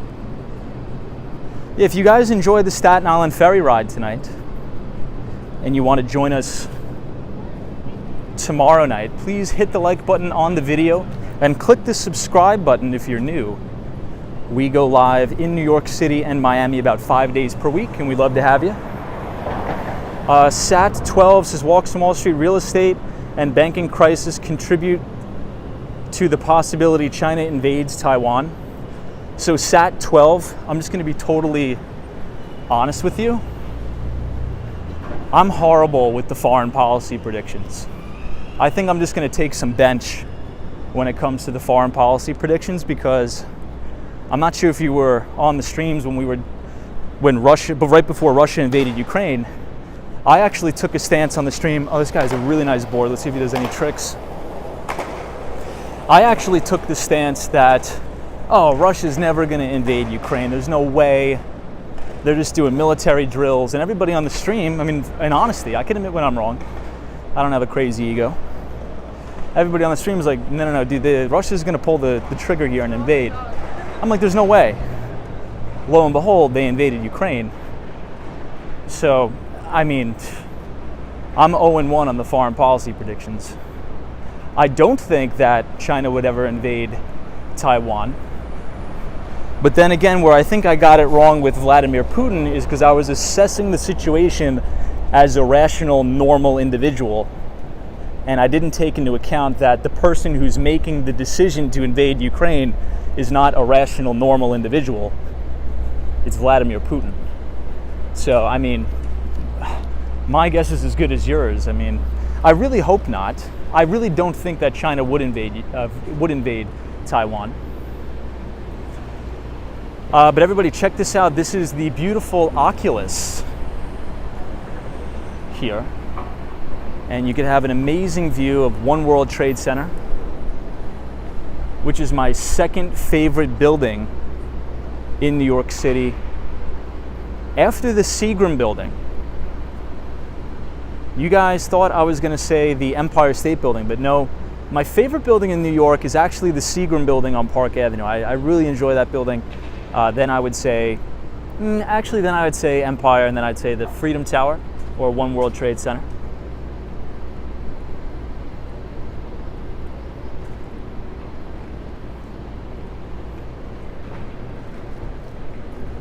You know, I'm so glad we got to walk down by Lower Manhattan tonight. We haven't been down here in a while on the stream.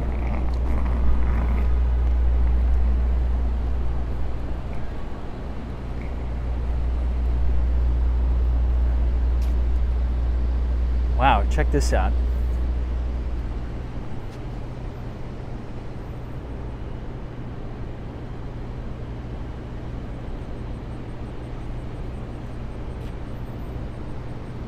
That's amazing.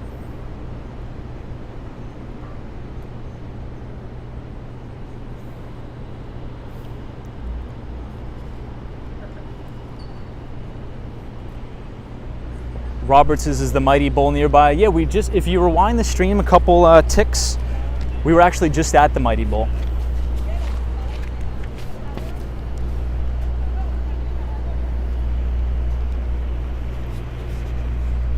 Ooh, the RT440 says, I think Central Park Tower is the best. I do. Central Park Tower is beautiful. You're right. Everybody, so really quick, I know this was more of a fun stream tonight. I had a great time. But I do want to just cover a couple quick things, if I may. Let me cross. I keep forgetting there's no car traffic. There used to be car traffic here, but they blocked it off with these barricades. But on Friday, August 12th, we will be hearing from the University of Michigan when they release their Consumer Sentiment Index for August. The consensus call is for 53, slightly more than July's 50.1. The index is still near record lows as inflation continues to be top of mind for the average everyday American. So last week, it was very important, we covered on the stream, the Institute for Supply Management Purchasing Managers Index, or the PMIs. We did get a reading above 50, which signals growth, but as you guys know, it's more important to look at the trajectory of the PMIs, right? So as we talked about, in February, that is when the PMIs peaked. So in February, I think we had a print of about 58. Then every single month after that, we've had decelerating PMI numbers. And that coincides with a declining or falling S&P 500. So as those PMIs roll over, the market has been rolling over as well. And I think next week is really going to be the dictating. Man, it's so windy out. I almost can't breathe. Hold on one second. Let me turn the corner. I'm not sure if you guys could hear the wind noise because we do have the microphone, but the gusts of wind are crazy.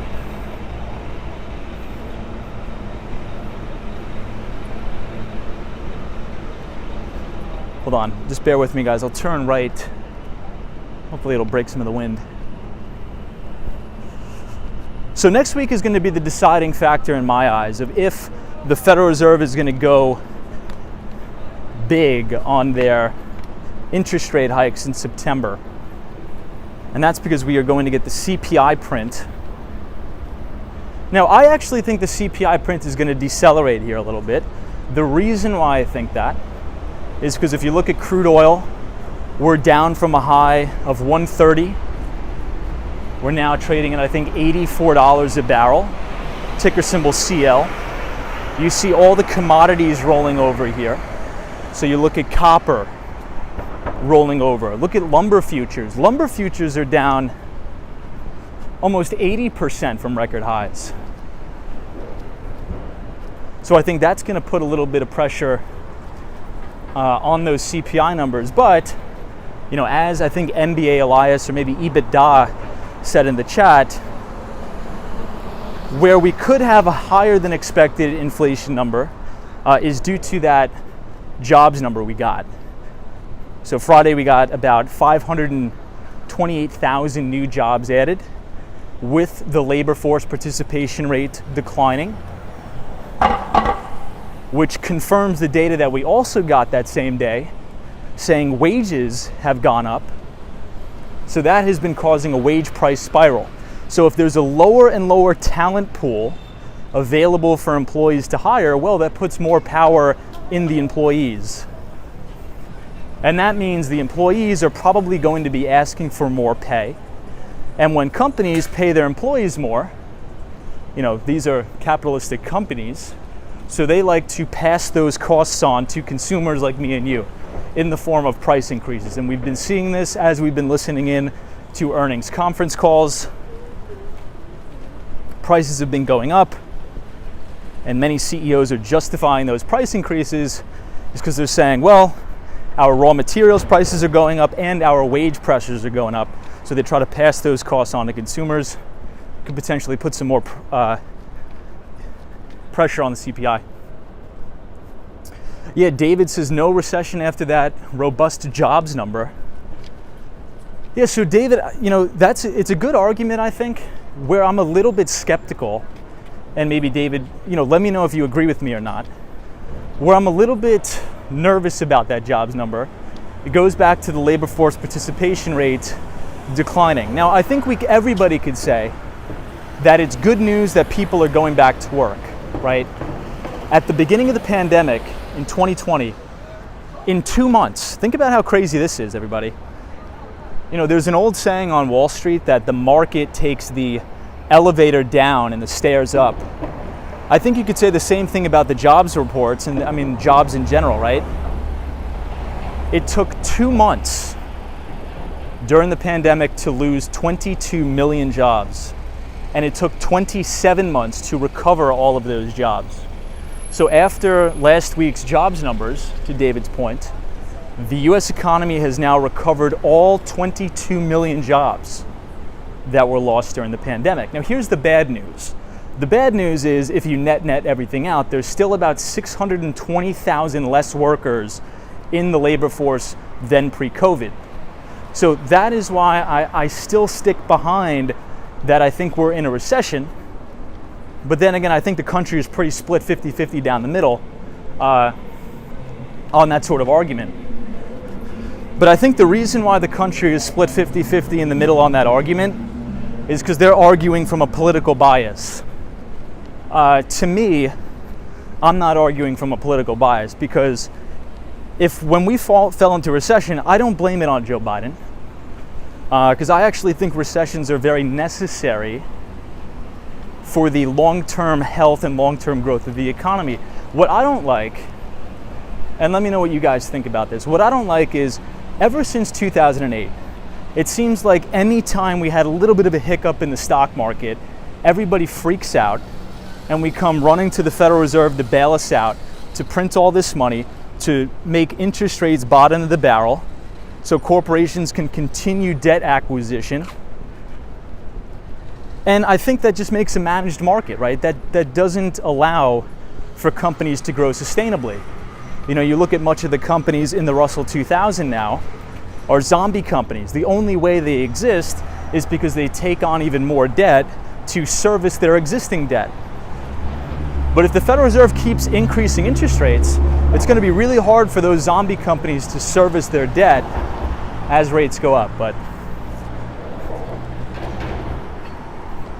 yeah, Harry Connor says, did you factor in COVID deaths? So I didn't. I did not. But I think what's more of a factor is people have chosen to retire early and just drop out of the labor force entirely. But there was a good article on that actually this week in the Wall Street Journal that essentially was piggybacking off of your idea about COVID deaths. But what they were saying is a lot of that labor force participation rate, the reason why it's low. Hold on, sorry if I'm not reading any of the chats. Everybody, I just got to make it to Penn Station. I don't want to miss my train, so I apologize. I'm going to read as many as I can. But I got a train to catch in like 30 minutes. I lost my train of thought. They were saying the reason why the labor force participation rate is low is because a lot of people decided to retire early during COVID, right? But the problem is they didn't factor in that inflation was going to go to the moon. And now that inflation is relatively high, is elevated, we're just starting to see people re-enter the labor force. And the number one reason why they're re-entering the workforce after they put out the survey was due to inflationary pressures. Yeah, I know Western Mass Dave is like pepping the step Tom. Yeah, Deborah's like, you won't make it, gotta take an Uber. Oh, we'll make it, trust me. We will make it, I promise. Sherry G says, Tom, look at the past 100-year history of a recession. History will repeat itself. October will be shaky. Yeah, you may be right. You know, I think to Sherry's point, I think at the end of the day, we have to look at what Stanley Druckenmiller says, right? And Stanley Druckenmiller is really renowned as one of the greatest investors of all time. And what does he say? He's like, don't fight the Fed.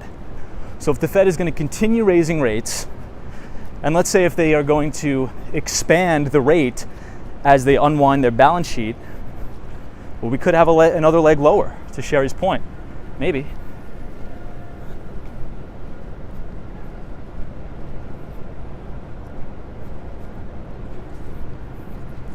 EBITDA says, hey Tom, the SPY looks quite similar to the pre-2008 crash.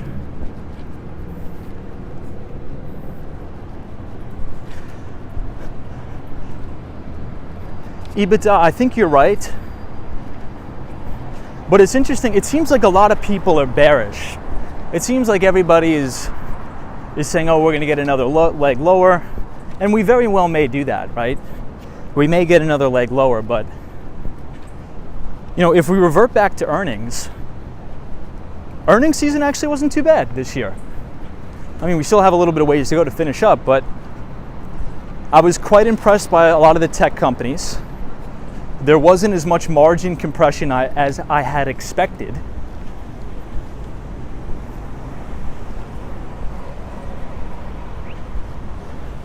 But we'll see. Again, the rule of thumb is don't fight the Fed. So maybe you're right.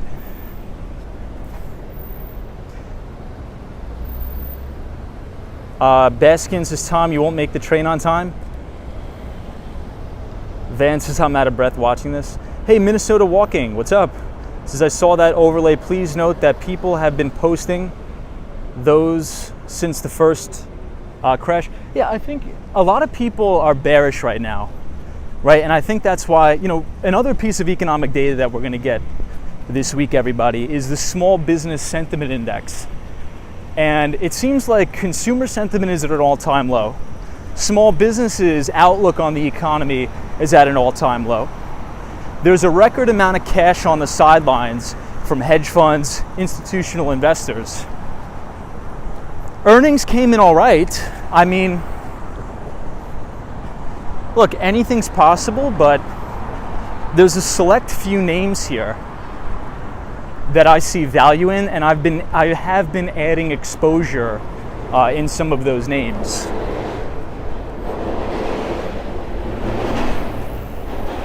Now, at the end of the day,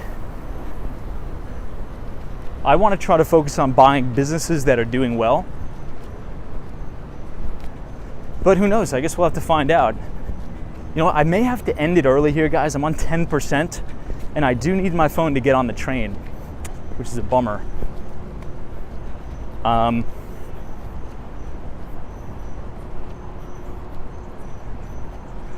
So anyway, guys, so Tuesday, I just want to make a quick announcement. Tuesday, we will be back to our regular scheduled programming as it relates to the Behind the Street newsletter.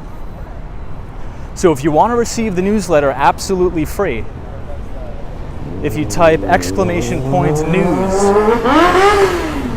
NEWS in the chat, the Nightbot will drop the link to the Behind the Street newsletter where you could sign up for free. I may jump on the train right here. But that is a free investing newsletter that I write for the group. If you're new here, please hit the subscribe button. We will be live tomorrow at 8:30. And if you enjoyed the video tonight and enjoyed the live stream, please hit the like button. And I wish you guys the best for tomorrow.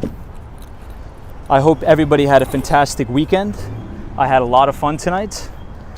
If you want to sign up for the Behind the Street newsletter, if you scan the QR code on your screen, punch in your email address and you will be signed up to receive the newsletter for free. I will have that out on Tuesday.